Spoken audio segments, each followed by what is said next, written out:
إن الذين قالوا ربنا الله إن الذين قالوا ربنا الله ثم استقاموا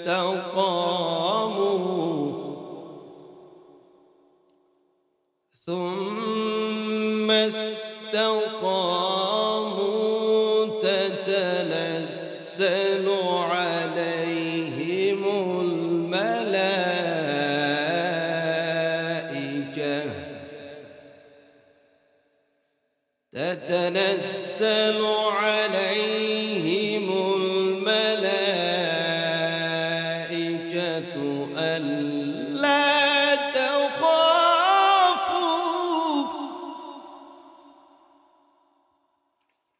ألا تخافوا ولا تحزنوا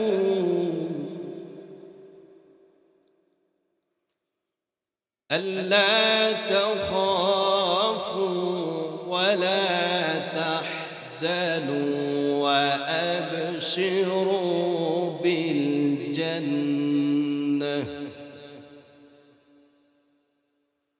وأبشروا بالجنة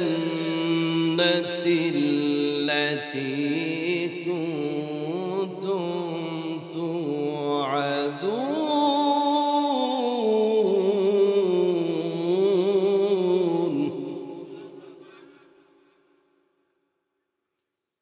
نحن أولياؤكم في الحياة الدنيا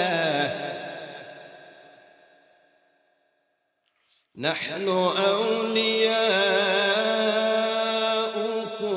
في الحياة الدنيا وفي الآخرة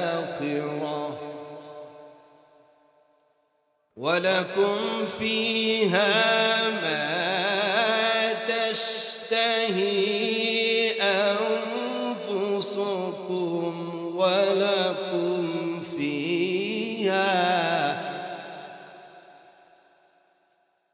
ولكم فيها ما تدعون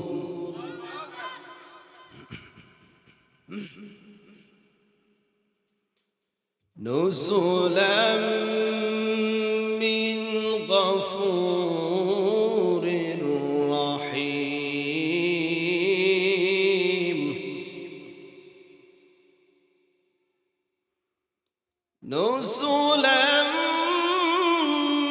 من غفور رحيم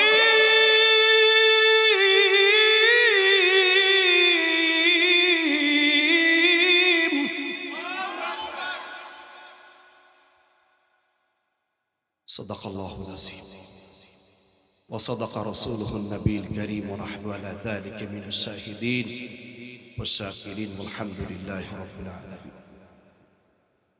إن الله وملائكته يصلون على النبي يا أيها الذين آمنوا صلوا عليه وسلموا تسليما اللهم صل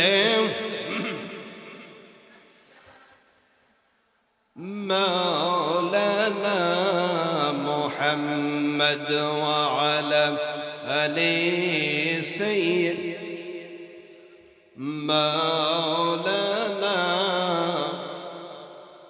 জবান পড়ে পড়ি আল্লাহুম্মা সাল্লি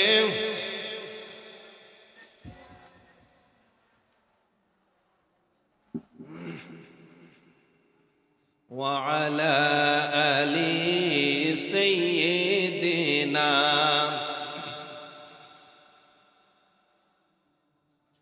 যাদের হৃদয় আছে আল্লাহর ভয়, তারা কভু পদ ভুলে যায় না। যাদের হৃদয় আছে আল্লাহর ভয়, তারা কভু পদ ভুলে যায় না। আল্লাহর প্রেম ছাড়া এ দুনিয়ায় কারো কাছে কোনো কিছু চাই না। যাদের হৃদয় আছে আল্লাহর ভয়, তারা কভু পদ ভুলে যায় না। আল্লাহর প্রেম ছাড়া এ দুনিয়ায় কারো কাছে কোনো কিছু চাই না। আল্লাহুম্মা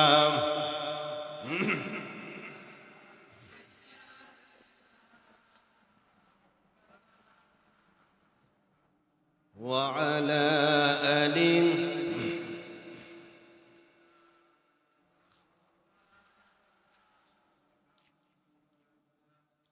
আল্লাহ, ওগো আল্লাহ, ক্ষমা করে দাও, মাফ করে দাও। আমাদের ভুল আছে কিনা জোরে বলো। আল্লাহর কাছে ক্ষমার জন্যই তো বসছি, না অন্য কিছু। এই জান্নাতের বাগান সাজানো হয়েছে শুধুমাত্র আল্লাহর কাছে দু হাত ভিক্ষা পেতে, জীবনের গুনাহটা মাপ চাবো, ঠিক কিনা জোরে বলেন। আমাদের সকলের গুনাহ আছে কিনা জোরে বলতে হবে, আছে কিনা। আল্লাহ, ও গো ইলাহা ইল্লাল্লাহ, লা ইলাহা জোরে লা ইলাহা ইল্লাল্লাহ, লা ইলাহা লা ইলাহা ইল্লাল্লাহ, লা ইলাহা লা ইলাহা ইল্লাল্লাহ মুহাম্মাদুর রাসূলুল্লাহ সাল্লাল্লাহু আলাইহি ওয়াসাল্লাম। বাবাপুর পশ্চিমপাড়া বাইতুল মামুর পুরাতন জামে মসজিদের উদ্যোগে 10তম বার্ষিক ওয়াজ মাহফিল। আজকের ওয়াজ মাহফিলের সম্মানিত সভাপতি জনাব মোহাম্মদ মিজান রহমান মজনু সিকদার সাহেব, বিশিষ্ট সমাজসেবক বাবু। আজকের মাহফিলের সম্মানিত প্রধান অতিথি জনাব ইমরান হোসেন জাহাঙ্গীর, বিশিষ্ট সমাজসেবক, স্থলবর্ষা সাধারণ সম্পাদক, দেউলি ইউনিয়ন বিএনপি। আজকের মাহফিলের সম্মানিত মেহমান জনাব মোহাম্মদ আব্দুর রাজ্জাক লিটু, বিশিষ্ট ব্যবসায়ী বেংরাইন। প্রধান মেহমান জনাব ডক্টর মোহাম্মদ সুলাইমান ইসলাম সজল, নির্বাহী পরিচালক, স্টেট ব্যাংক পাকুল্লা। উদ্বোধক হিসেবে যিনি আছেন জনাব মোহাম্মদ ইলিয়াস, বিশিষ্ট ব্যবসায়ী, সমাজসেবক, দলিল লেখক, আলালপুর। আজকের মাহফিলের দ্বিতীয় বক্তা, তৃতীয় বক্তা, বিশিষ্ট সম্মানিত অতিথিবৃন্দ, মেহমান এবং মঞ্চবিষ্ট আছেন মুরব্বিয়ানে কেরাম, আমার সামনে বসা মুরব্বিয়ানে কেরাম, যুবক ভাইরা, বিশেষ করে আমার মা ও বোনেরা পর্দার আড়ালে আছেন, সকলকে আমার সালাম। আসসালামু আলাইকুম ওয়া রাহমাতুল্লাহ। প্রিয় সুধী, আপনারা কেমন আছেন? আওয়াজে মনে হয় আপনারা ভালো নাই। আপনারা কেমন আছেন? এই আওয়াজ দিয়ে ওয়াজ শুরু করলে আমার ওয়াজ জমবে না, বুঝবেন না। কারণ আমাদের তো ইমানের একটা জজবা থাকা দরকার ছিল, ঠিক কিনা? ঠান্ডা তো খুব পড়ে নাই, না পড়ছে। আমরা তো শীতের কাজই করি, এখনো ঠান্ডা পড়ে নাই ঠিক মতো। এর জন্য আমরা এমন ভাবে বসছেন চাদর মুড়ি দিয়ে, মনে হয় কত ঠান্ডা আপনাদের লাগছে। এই ঠান্ডা দেয় কে জোরে বলেন? গরম দেয় কে? সে আল্লাহর নাম নিতে কৃপণতা আছে? জোরে বলেন আছে? আওয়াজে মনে হয় আছে, কারণ এখনো অনেক ভাইরা জবান দিয়ে আল্লাহর নাম নেন নাই। আল্লাহ রাসূল বলেছেন, লা ইয়াজালু লিসানুকা রাবদান বিযিকরিল্লাহ, তুমি আল্লাহর জিকিরে তোমার জিহ্বাকে ভিজিয়ে রাখো। সুবহানাল্লাহ। কিন্তু আমি আপনি কি জিহ্বা জিকির দিয়ে ভিজিয়ে রাখি না? কথা, আলাপ, আলোচনা এই সেই দিয়ে জিহ্বাটা ভিজা রাখি। এর জন্য আল্লাহর নাম জোরে নিব না অস্তে নিব? কত জোরে চিৎকার দেবেন আলহামদুলিল্লাহ। সমস্ত প্রশংসা সেই আল্লাহ পাকের, যিনি আমাদেরকে আজকের এই জান্নাতের বাগানে বসার সুযোগ করে দিয়েছেন, যিনি আমাদেরকে এই জান্নাতের বাগানে বসে ধারাবাহিকভাবে কোরআন ও হাদিসের আলোচনা শোনার সুযোগ করে দিয়েছেন। এর জন্য মহান আল্লাহ সুবহানাহু ওয়া তাআলার উপর শুকরিয়া স্বরূপ সকলে অগণিত চিত্তে মোনাবেগ উজাড় করে দিয়ে সিংহের মতো আওয়াজ দিয়ে জবান খুলে বলি আলহামদুলিল্লাহ।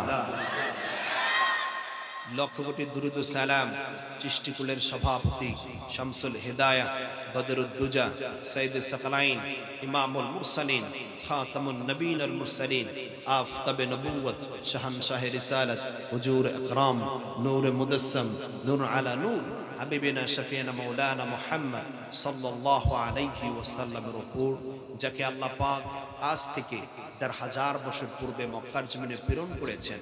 আল্লাহ পাক আমাদেরকে দয়া করে মায়া করে শেষ নবীর উম্মত করে দুনিয়ায় পাঠিয়েছেন। এর জন্য জবান খুলে বলি আলহামদুলিল্লাহ। জবানটা ছেড়ে দিয়ে বলি সকলেই সাল্লাল্লাহু আলাইহি ওয়াসাল্লাম। সকল প্রশংসার মালিককে, জবান খুলে বলতে হবে মালিককে। আমরা আল্লাহর যত শুকরিয়া জ্ঞাপন করব, এই শুকরিয়া জ্ঞাপন করার কারণে নিয়ামত বাড়িয়ে দিবেন কে? আল্লাহ পাক। যখন আমার আপনার দিলের ভিতর আল্লাহর ভয় থাকবে, যখন আমার আপনার রাসূলের ভালোবাসা কলিজায় থাকবে, তখন এই ইবাদতটা আল্লাহর কাছে গ্রহণযোগ্য হবে। আমরা তো জানি আমরা ৫ ওয়াক্ত নামাজ পড়ি। কয় ওয়াক্ত জোরে বলেন? সাহাবায়ে কেরাম কি ১০ ওয়াক্ত পড়েছে? জোরে বলতে হবে। রোজা আমরা ৩০টা রাখি, আমরা কয়টা রাখি? সাহাবায়ে কেরাম কি ৪০টা রাখছে নাকি? রাখে নাই। হজ আমরা একবার ফরজ, তাদের জন্য একবার ফরজ। আমরা এবং সাহাবায়ে কেরাম তারাও মানুষ, আমরা মানুষ। আবার তারাও রোজা রেখেছেন ৩০টা, আমরাও রাখছি ৩০টা। তারা রোজা রেখেছেন, নামাজ পড়েছেন ৫ ওয়াক্ত নামাজ, আমরাও তো ৫ ওয়াক্ত নামাজ পড়ছি। তাহলে তাদের ভিতরে আমাদের এত ফারাক কেন, এত পার্থক্য কেন? আল্লাহ রাসূল বলেছেন আসহাবিকান নুজুম, আমার এক একটা সাহাবী আকাশের তারকার মতো উজ্জ্বল। যেরকম সুবহানাল্লাহ। এত সম্মানী হলেন কেন? তারা কি ২০ ওয়াক্ত নামাজ পড়েছে? ৬০টা রোজা রেখেছে? একই তো আমল করেছে। তাহলে আমরা কেন এত পিছিয়ে? তার মানে হলো তারা যেইভাবে ইবাদত করছে আমরা ইবাদত সেইভাবে করতে পারছি না। আমার ওয়াজের মূল প্রথম এই জিনিসটা থাকে, আমরা নিজেকে বুঝাবো যে আমরা যে ইবাদত করছি, ইবাদতের ওজন ঠিক আছে, ৫ ওয়াক্ত নামাজ ঠিক আছে, রোজা ঠিক আছে, কিন্তু সাহাবায়ে কেরাম যে আমল, যে ভয় এবং রাসূলের ভালোবাসা নিয়ে করত, এই জিনিস আমার আপনার ভিতরে নাই। যেরকম ঠিক কিনা? সাহাবায়ে কেরামের কলিজা আল্লাহ রাসূলের মহব্বত এবং আল্লাহ সুবহানাহু ওয়া তাআলার ভয় এমন ছিল, যার কারণ তাদের সম্মান ইজ্জত আল্লাহ এত বাড়িয়ে দিয়েছেন যে আমার রাসূল বলেছেন আসহাবিকান নুজুম, এক একটা সাহাবী হচ্ছেন আকাশের তারকার মতো। যেরকম সুবহানাল্লাহ। এর জন্য আমরা কলিজায় সর্বপ্রথম কিসের ভয় থাকতে হবে? জোরে বলেন, কার ভয়? কোরআনে আল্লাহ পাক অনেক বলেছেন ইত্তাকুল্লাহ, আল্লাহকে ভয় করো, আল্লাহকে ভয় করো, আল্লাহকে ভয় করো।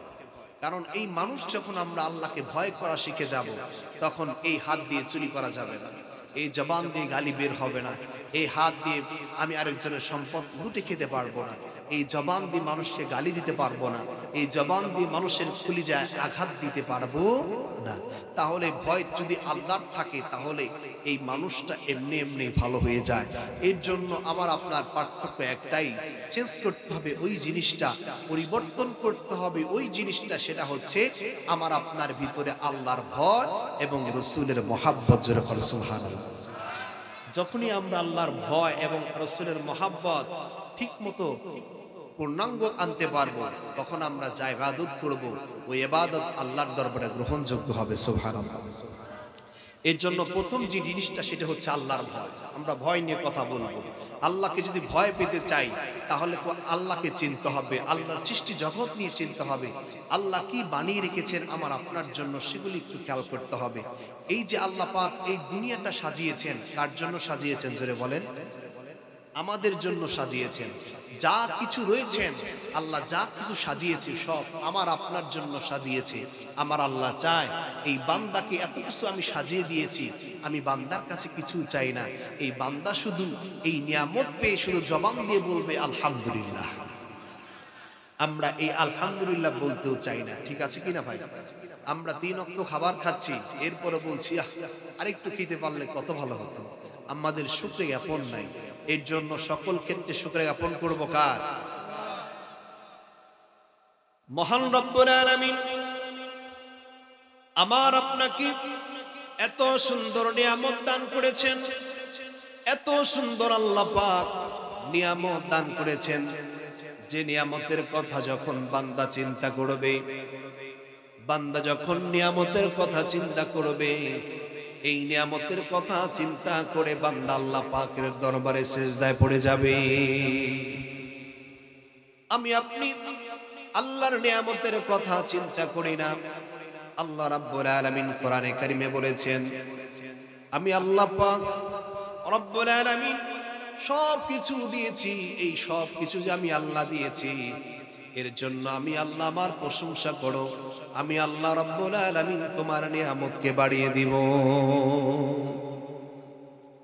আল্লাহ রাব্বুল আলামিন বলেন, আলহামদুলিল্লাহিল্লাযী খালাকাস সামাওয়াতি ওয়াল আরদা ওয়া জাআলাজ যুলুমাতি ওয়ান নূর। মহান রব্বুল আলামিন কুরআনুল কারীমের সূরা আনআমের প্রথম দিকে আল্লাহ রাব্বুল আলামিন বান্দাকে স্মরণ করিয়ে দিলেন, আলাম তারা আলহামদুলিল্লাহিল্লাযী খালাকাস সামাওয়াতি ওয়াল আরদ। সমস্ত প্রশংসা সেই রব্বুল আলামিনের, যিনি আসমান এবং জমিনকে বানিয়েছেন। এরপর আল্লাহ রাব্বুল আলামিন বলে, ওয়া জাআলাজ যুলুমাতি ওয়ান নূর। আল্লাহ রাব্বুল আলামিন বলে, আমি আসমান বানিয়েছি, জমিন বানিয়েছি, এই আসমান এবং জমিন বানিয়েছি। এরপরে আমি আল্লাহ রাব্বুল আলামিন যুলুমাতি ওয়ান নূর, আমি আল্লাহ পাক আলো দিয়েছি, অন্ধকার দিয়েছি, রাত দিয়েছি, দিন দিয়েছি। এই যে রাত এবং দিন দিয়েছেন, তার নাম কে? জোরে বলেন, জোরে বলতে হবে কে? এই যে আল্লাহ পাক এত কিছু দান করলেন, আল্লাহ পাক বলে, বান্দারে আমি আল্লাহ এত কিছু দান করলাম। আল্লাহ পাক এর জন্য লোকমান হাকিমকে ডেকে বললেন, ও লোকমান হাকিম, আমি আল্লাহ তোমাকে নিয়ামত দান করেছি এই মর্মে যে তুমি আমি আল্লাহ আমার প্রশংসা করবে। মহান রব্বুল আলামিন লোকমান হাকিমকে ডেকে বলছে, ওয়ালাকাদ আতাইনা লোকমান, ওয়ালাকাদ আতাইনা লোকমানাল হিকমাতা আনিশকুর লিল্লাহ।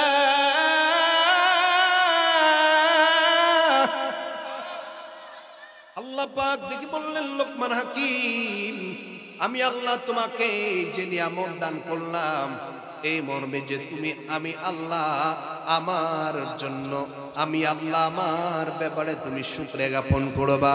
তাহলে বলেন, যা কিছু বান্দাকে আল্লাহ দিয়েছেন সকল ক্ষেত্রে শুকরিয়া জ্ঞাপন করতে হবে কার? জবান খুলে বলেন, কার? এই আসমান জমিন সাজিয়েছেন আল্লাহ 7 দিনে, ধাপে ধাপে। যেখানে পাহাড় দরকার পাহাড় দিয়েছেন, যেখানে সমুদ্র দরকার সমুদ্র দিয়েছেন, যেখানে সমতল জায়গা দরকার আল্লাহ পাক সেখানে সমতল দিয়েছেন, যেখানে কাদা মাটি দরকার আল্লাহ কাদা মাটি দিয়েছেন, যেখানে আল্লাহ লাল মাটি দরকার সেখানে আল্লাহ লাল মাটি দিয়েছেন। যেরকম সুবহানাল্লাহ। মহান রব্বুল আলামিন কুরআনুল কারীমে বললেন, ইন্না রাব্বাকুমুল্লাহ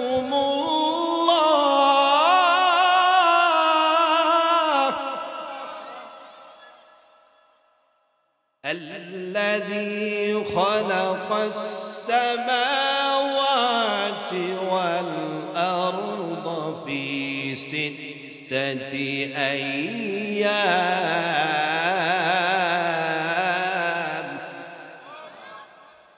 মহান রব্বুল আলামিন কোরআন কারীমে ইরশাদ করলেন, আমি আল্লাহ আসমান এবং জমিন বানিয়েছি 6 দিনে।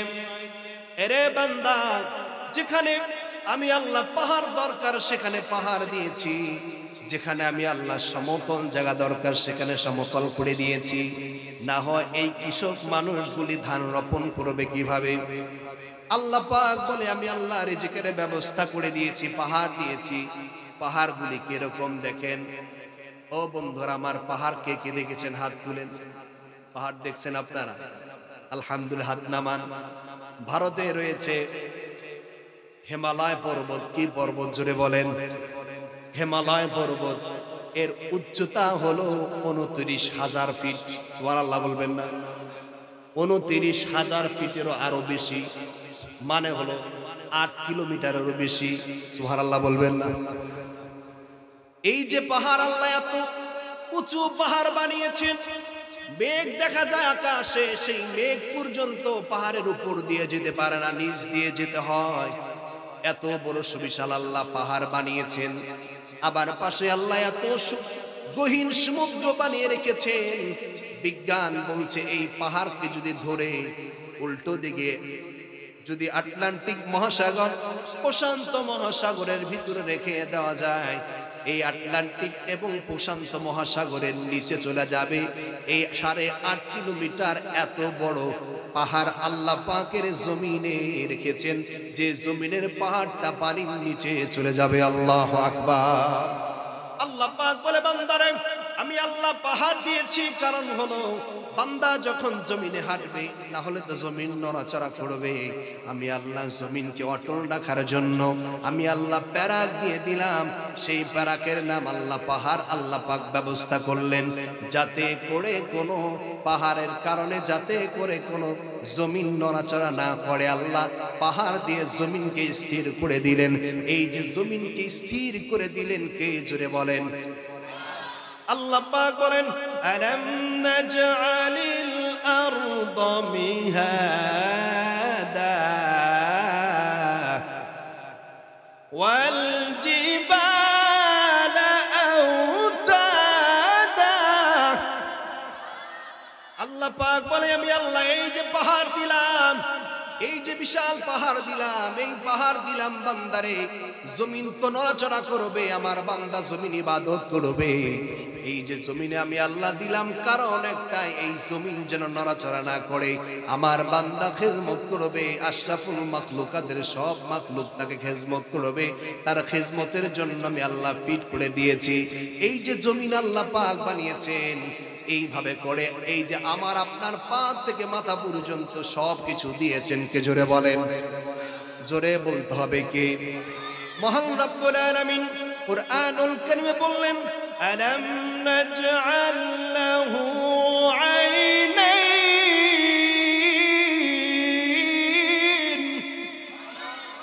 আল্লাহ পাক বলে আমি আল্লাহ দুটো চক্ষু দান করলাম। কয়টা জোরে বলেন? আল্লাহ পাক বলে আমি আল্লাহ দুটো চক্ষু দান করলাম। আল্লাহ পাক বলে ওয়ালিসানাও ওয়া শাফাতাইন। আমি আল্লাহ জিহ্বা দিলাম, আমি আল্লাহ শাফাতাইন, 2 ঠোঁট দিলাম। এই ঠোঁট যদি না থাকতো বান্দা কথা বলতে পারতে না, জিহ্বা যদি না থাকতো কথা বলতে পারতে না। আমি আল্লাহ এই যে চেহারা দিলাম, আমি আল্লাহ দুটো চোখ দিলাম, সব কিছু দিলাম কারণ একটাই, এই জবান দিয়ে বান্দা এক আল্লাহ আল্লাহর জিকির করবে, এক আল্লাহর শুকরিয়া জ্ঞাপন করবে। জোরে জোরে এখন আল্লাহু আকবার। বন্ধুরা আমার, মহান রব্বুল আলামিন বলে বান্দারে এই যে যখন জমিনে ধান ফলানোর জন্য প্রস্তুত হও, মানুষগুলি আকাশের দিকে তাকিয়ে থাকে। এই যে আমি আল্লাহ আসমান থেকে বৃষ্টি বর্ষণ করে দেই। আল্লাহ পাক বলেন ওয়া আনজালা মিনাস সামাই মা। আমি আল্লাহ আসমান থেকে বৃষ্টি বর্ষণ করে দেই রে বান্দা। এই যে সব কিছু আমি আল্লাহ তোমার মাথার উপর আমি বৃষ্টি বর্ষণ করে দিলাম কারণ একটাই, আমার বান্দা বীজ বপন করবে, খাবে, খাওয়ার পর বান্দা আলহামদুলিল্লাহ বলে একবার আল্লাহকে ডাক দিবে। এই যে কথাগুলি আমার আপনার কলিজা যদি গাঁথতে পারি, তাহলে আল্লাহর প্রতি ভালোবাসা ভয় আসবে কিনা? জোরে বলে, জোরে বলেন আসবে কিনা? আমরা তো অনেক নিয়ামত খাই, আল্লাহর শুকরিয়া আপন করি, যেটা বলেন করি। হায় হায়, আমরা তাই বাড়িতে আমরা গাভী পালি না, গরু আছে না, যেটা বলে আছে কি না। গরুর যদি দুধ খান আপনি দুধ পান করি, যে খাচ্ছি বা পান করছি, এই যে একটা গ্লাস দুধ খাচ্ছি, একটা গ্লাসের হিসাব যদি কিয়ামতের মাঠে আল্লাহ চেয়ে বসে, আপনি দিতে পারবো? দিতে পারবো? দিতে পারবো না তো। কারণ আমরা দেখেন, ছোট্ট করে একটু বলে দেই, মনে পড়ে গেছে, ছোট গাভী যখন আপনি পালেন, ছোট একটা বাছুর হয়, বাচ্চা হয়, বাছুর তো বলেন নাকি, বাছুর বলেন, বাচ্চা বলেন, ছোট বাছুরটাকে আপনি কি কত লালন পালন করেন, খুব আদর করেন, ঠিক, কিন্তু মায়ের দুধ খেতে দেন না, ঠিক এরকম না? সন্ধ্যা যখন হয়ে যায়, সারাদিন বাছুর দৌড়াদৌড়ি করে, মা ডেকে বলে, বাবা আসো একটু দুধ পান করো। বাছুর বলে, মা রাতের বেলায় পান করবো, এখন একটু খেলাধুলা করে নি। এরকম বলে না? বলে না? বাছুর চরণ ছেড়ে ঘুরে চকে ঘুরছে, মা ডাকছে, বাবা আসো দুধ খাও, এখন ক্ষুধা লাগে না, আমি খেলাধুলা করছি। ঠিক তাই হলো, সন্ধ্যা হলে মালিক গরুকে ধরে, বাছুরকে ধরে বাড়িতে নিয়ে যায় কি যায় না? ঘরে ঢুকে বাছুর এক জায়গায়, গরুটা আরেক জায়গায় বাঁধে না, এক জায়গায় বাঁধে। আপনারা ভালো জানেন, আমি গরু পালি নাই কখনো। হ্যাঁ, গরু গাভী এক জায়গায়, বাছুরটা কোথায়? আরেক জায়গায়, না হলে সারা রাত দুধ খেয়ে শেষ করে ফেলবে। বন্ধুরা আমার, মালিক বলো চালাক, গাভী একদিকে বেঁধেছেন, অন্যদিকে বাছুরটা বেঁধে রেখেছে। বাছুর এবার রাত যখন 10টা-11টা বেজে গেল, বাছুর এখন হাউমাউ করে কান্নাকাটি করছে, হাম্বা হাম্বা বলছে। ডেকে বললেন, মা আসো একটু দুধ দাও, দুধ খাবো। মা দুঃখিনী ডেকে বললেন, বাবা রে, ডেকে বললেন, ও মা, মা গো, কেন গো মালিক এইরকম ব্যবহার করছে? বাছুরগুলি এইভাবেই করে চিৎকার পেরে পেরে মা দুঃখিনীদের বলতে থাকে, কোনো মা দুঃখিনী কোনো কাজই করতে পারে না। মা কান্না করে রাত ভরে, বাছুর কান্না করে রাত ভরে। সন্ধ্যা হয়ে গেল, দিন হয়ে গেল, রাত হয়ে গেল। এইবার সকাল ভোর যখন চলে আসলো, ভোর বেলায় ঠিক এমন সময় মালিক বের হলো। মালিক বের হয়ে ডেকে বললেন, স্ত্রী তাড়াতাড়ি গরম পানি নিয়ে আসো, বালতি নিয়ে আসো, আর সরিষার তেল নিয়ে আসো। স্ত্রী ঘুমে থেকে উঠে ওযু গোসল বাদ দিয়ে সবার আগে দেখবেন বালতি এক পানি আর সরিষার তেল বের করে নিয়ে আসে। সিলমপুর বাজারে সকাল 8টায় দুধ বেচতে হবে, সকাল বেলায় তাড়াতাড়ি করো। স্বামী এক কথায় দেরি করলেন না, গোয়াল ঘরে ঢুকে গোয়াল ঘরের গাভীটা সবার আগে ছেড়ে দিলেন। ছেড়ে দিয়ে সুন্দর করে খুঁটির সঙ্গে বাঁধলেন। কিছুক্ষণ পর ঘরে গেলেন, ঘরে গিয়ে বাছুরের রশিটা খুলে দিলেন। বাছুরের রশি খুলে দেওয়া মাত্রই বাছুর এক দৌড় মেরে মায়ের ওলানের ভিতরে মুখ লাগিয়ে দিয়েছে। আমি কি ভুল বলছি? বাছুর মায়ের ওলানের মুখ লাগিয়ে দিল।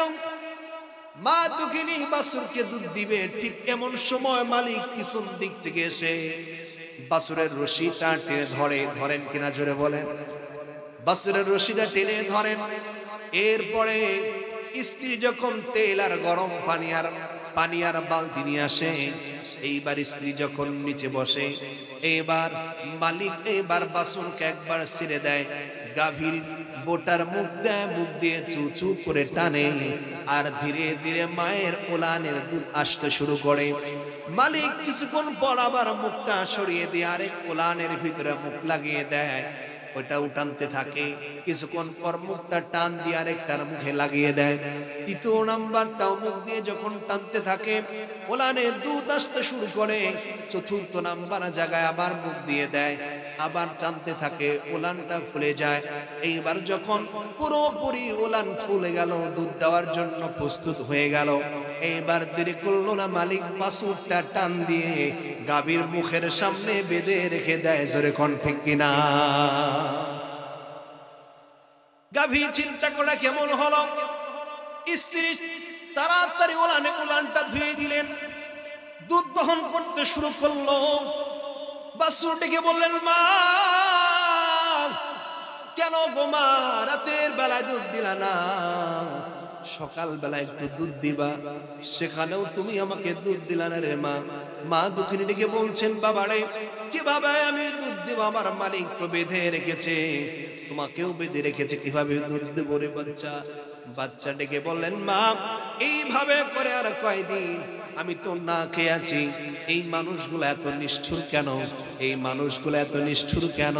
আমি তোমার বাচ্চা হওয়ার পরেও আমাকে দুধ খেতে দেয় না রে মা। মালিক এইবার দুধ টানতে টানতে যখন পাতিল আর বালতি ভর্তি করতে শুরু করলো, দেখবেন গাভী তার বাচ্চার মাথার উপর জিহ্বা দিয়ে লেলিয়ে দিচ্ছে, যেরকম সুবহানাল্লাহ। না মিথ্যা বলছি? গাভী দেখবেন মাথার উপর জিহ্বা দিয়ে আদর করছে আর বলে, এ আমার বাবা চিন্তা করো না, দুধ যখন দহন শেষ হয়ে যাবে সবার আগে তোমাকে দুধ দিব রে বাবা, চিন্তা করো না। গাভীর বাচ্চাটাকে বলেন, মা মানুষ কত নিষ্ঠুর, মানুষ কত অত্যাচারী হয়, ছোট বাচ্চাকে না খুঁয়ে রেখেছে। মা দুঃখিনী ডেকে বলছে, বাছুর রে শোনো শোনো, আল্লাহ রাব্বুল আলামিন মানুষকে আশরাফুল মাখলুকাত বানিয়েছেন, মানুষকে আল্লাহ পাক পৃথিবীর শ্রেষ্ঠ জাতি বানিয়েছেন, শ্রেষ্ঠ নবীর উম্মতদেরকে আল্লাহ শ্রেষ্ঠ জাতির উম্মত বানিয়েছেন। এই মানুষগুলোর জন্য মহান রব্বুল আলামিন আমার দেহের ভিতর থেকে দুধ আল্লাহ পাক বের করে দিয়েছেন। ও আমার বাবু, ও আমার বাচ্চা শোনো, এটা তোমার জন্য রিজিক না, এই রিজিক মহান আল্লাহ পাক মানব জাতির জন্য আল্লাহ পাক নির্ধারণ করে দিয়েছে। এইবার গাভীর বাচ্চা সান্ত্বনা পেলেন, মহান রব্বুল আলামিন আমাদের মালিক আল্লাহ আমার মায়ের দুধ আমার জন্য বানাই নাই, অল্প কিছু আমার জন্য রিজিক রেখেছেন, আর সম্পূর্ণ আল্লাহ পাক তার গোলাম বান্দাদের জন্য আল্লাহ পাক বানিয়ে দিয়েছেন। মহান রব্বুল আলামিন বলেন, এই যে নিয়ামত খেলারে বান্দা, বাছুরকে খেতে দিলা না, তুমি নিজে দুধ দহন করে দুধ খেয়ে ফেললা। ও বান্দারে, কিয়ামতের ময়দানে আমি আল্লাহ এই রকম বাছুর যদি কিয়ামতের ময়দানে তোমার ব্যাপারে বিচার দিয়ে দেয়, কেমন অবস্থা হবে? ও আমার বাপুরের ভাইরা একটু খেয়াল করে শুনুন, বলেন এই বাছুর আর গাভী যদি কিয়ামতের ময়দানে বিচার দিয়ে দেয় যে এই বান্দাগুলি তোমার নিয়ামত খেয়েছে কিন্তু শুকরিয়া জ্ঞাপন করে না, উপায় আছে? উপায় আছে জোরে বলেন? উপায় নাই। এর জন্য আমরা আল্লাহর নিয়ামত খাচ্ছি, নিয়ামতের শুকরিয়া জ্ঞাপন করব কার? জোরে বলে। ওই আসমান জমিন তারা নক্ষত্র আজকে দেখা যায় রাতের বেলায় জোনাকির মতো জ্বলছে, জ্বলছে না? জোরে বলে। এই বাতিগুলি জ্বলছে না? কত সুন্দর দেখা যায়, কিন্তু আল্লাহ পাক তো আসমানে ছোট্ট ছোট্ট বাতি রেখে দিয়েছেন, চাঁদ রেখে দিয়েছেন, এবং ছোট ছোট তারকাও রেখে দিয়েছেন। সুবহানাল্লাহ বলবেন না? এগুলা সাজিয়েছেন কে? জোরে বলেন, জোরে বলেন, সাজিয়েছেন কে? তারা ভরা ওই নীল আসমান দেখে জোড়াই প্রভু আমারি প্রাণ। তারা ভরা ওই নীল আসমান দেখে জোড়াই প্রভু আমারি প্রাণ। তারা ভরা ওই নীল আসমান দেখে জোড়াই প্রভু আমারি প্রাণ। দিন কেটে যখনই রাত্রি আসে, জোনাকির মতো ওই তারারা ভাসে। দিন কেটে যখনই রাত্রি আসে, জোনাকির মতো ওই তারারা ভাসে। এমন করে কে সাজালো, এমন করে কে সাজালো, আল্লাহ মহান তুমি তোমারই তো দান। তারা ভরা ওই নীল আসমান দেখে জোড়াই প্রভু আমারি প্রাণ। তারা ভরা ওই নীল আসমান দেখে জোড়াই প্রভু আমারি প্রাণ। সুবহানাল্লাহ পড়েন। কথা সত্য কিনা জোরে বলেন। এই ছোট ছোট তারকা, পৃথিবী বিজ্ঞান বলছে ওই ছোট যে তারকা দেখছো, এই ছোট ছোট তারকা পৃথিবীর চেয়ে 300 কোটি গুণ বড় এক একটা তারকা। জোরে করো সুবহানাল্লাহ। যে সূর্যটা আপনি দেখছেন এই দুনিয়া থেকে 13 লক্ষ গুণ বড়, পৃথিবী থেকে 13 লক্ষ গুণ বড় হচ্ছেন সূর্য। আবার এই পৃথিবী থেকে এক একটা নক্ষত্র 300-400 কোটি গুণ বড়। যেরকম সুবহানাল্লাহ। আল্লাহ বাতি সিস্টেম অনেক দূরে রেখে আমাদেরকে বাতি সিস্টেম রেখে দিয়েছেন, সব কিছু সৃষ্টি করেছেন কে? জোরে বলেন। সবাই কি পড়তে পারবেন না? আল্লাহর শুকরিয়া। তারা ভরা ওই নীল আসমান, দেখে জোড়াই প্রভু আমারি প্রাণ। তারা ভরা ওই নীল আসমান, দেখে জোড়াই প্রভু আমারি প্রাণ। দিন কেটে যখনই রাত্রি আসে, জোনাকির মতো ওই তারারা ভাসে। দিন কেটে যখনই রাত্রি আসে, জোনাকির মতো ওই তারারা ভাসে। এমন করে কে সাজালো, এমন করে কে সাজালো, আল্লাহ মহান তুমি, তোমারই তো দান। তারা ভরা ওই নীল আসমান, দেখে জোড়ায় প্রভু আমারি প্রাণ। তারা ভরা ওই নীল আসমান, দেখে জোড়ায় প্রভু আমারি প্রাণ। সুবহানাল্লাহ বলবেন না?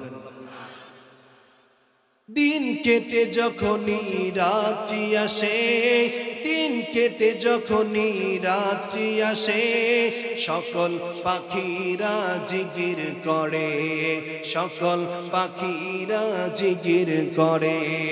রাত কেটে যখনই ভোর আসে, সকল পাখিরা জিগির করে।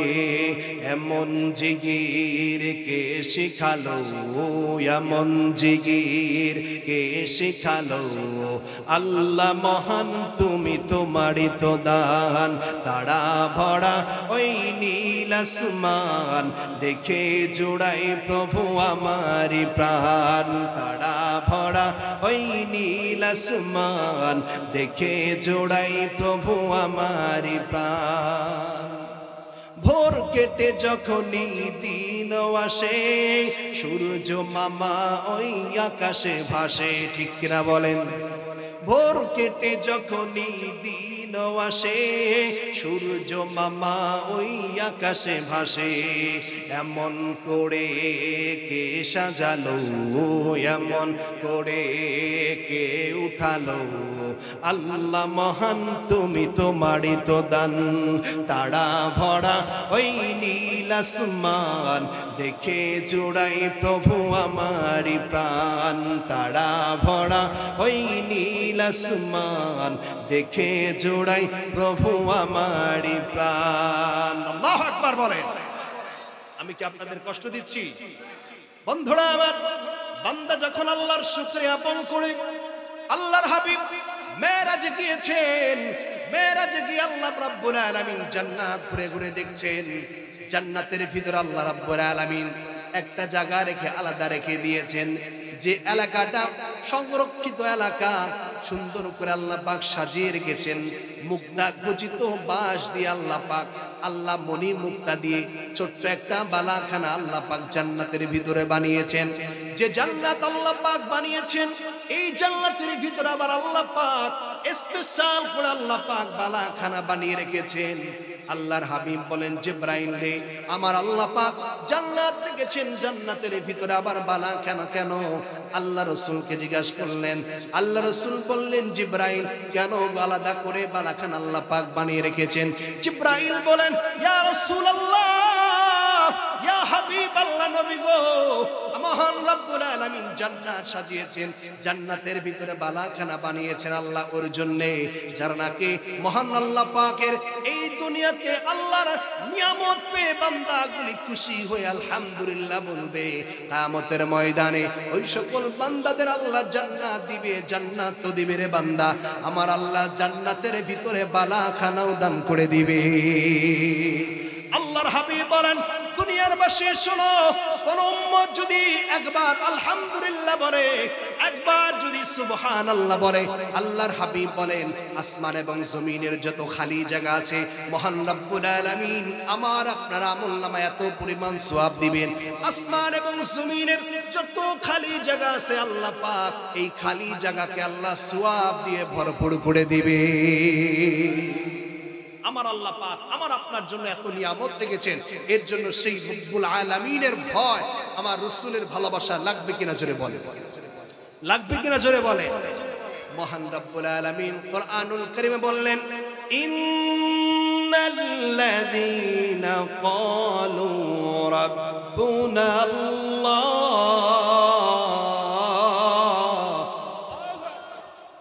আল্লাহ পাক বলেন ইন্নাল্লাযীনা ক্বালু রাব্বুনা আল্লাহ, যখন মুমিন বলবে আমাদের রব একমাত্র আল্লাহ, কে জোরে বলেন, জোরে বলেন কে? মনে প্রাণে বিশ্বাস করবে আমাদের রব আল্লাহ। সুম্মা ইসতাকামু, ইস্তিকামা, ইস্তিকামা থাকবে আমি আল্লাহ, আল্লাহ এক, আল্লাহ ছাড়া কোনো মাবুদ নাই, কথার উপর আস্থার বিশ্বাস ইস্তিকামা থাকবে। এমন ভাবে অন্তরে আল্লাহর ভয়, আল্লাহর প্রতি তার ঈমান আনবে। এই সকল বান্দাদের ব্যাপারে আল্লাহ পাক বলেন, তাতানাজ্জালু আলাইহিমুল মালাইকা, ওই সকল বান্দাদের কাছে মহান আল্লাহ রাব্বুল আলামিনের ফেরেশতাগুলি নাজিল হয় এবং ওই সকল ফেরেশতারা বলছে, আল্লা তাখাফু আল্লা তাখাফু ওয়া লা তাহজানু। আল্লাহ পাক বলে তোমাদের কোনো ভয় নাই, তোমাদের কোনো চিন্তা নাই। এরপর আল্লাহ পাক বলে ওয়া আবশিরু বিল জান্নাহ,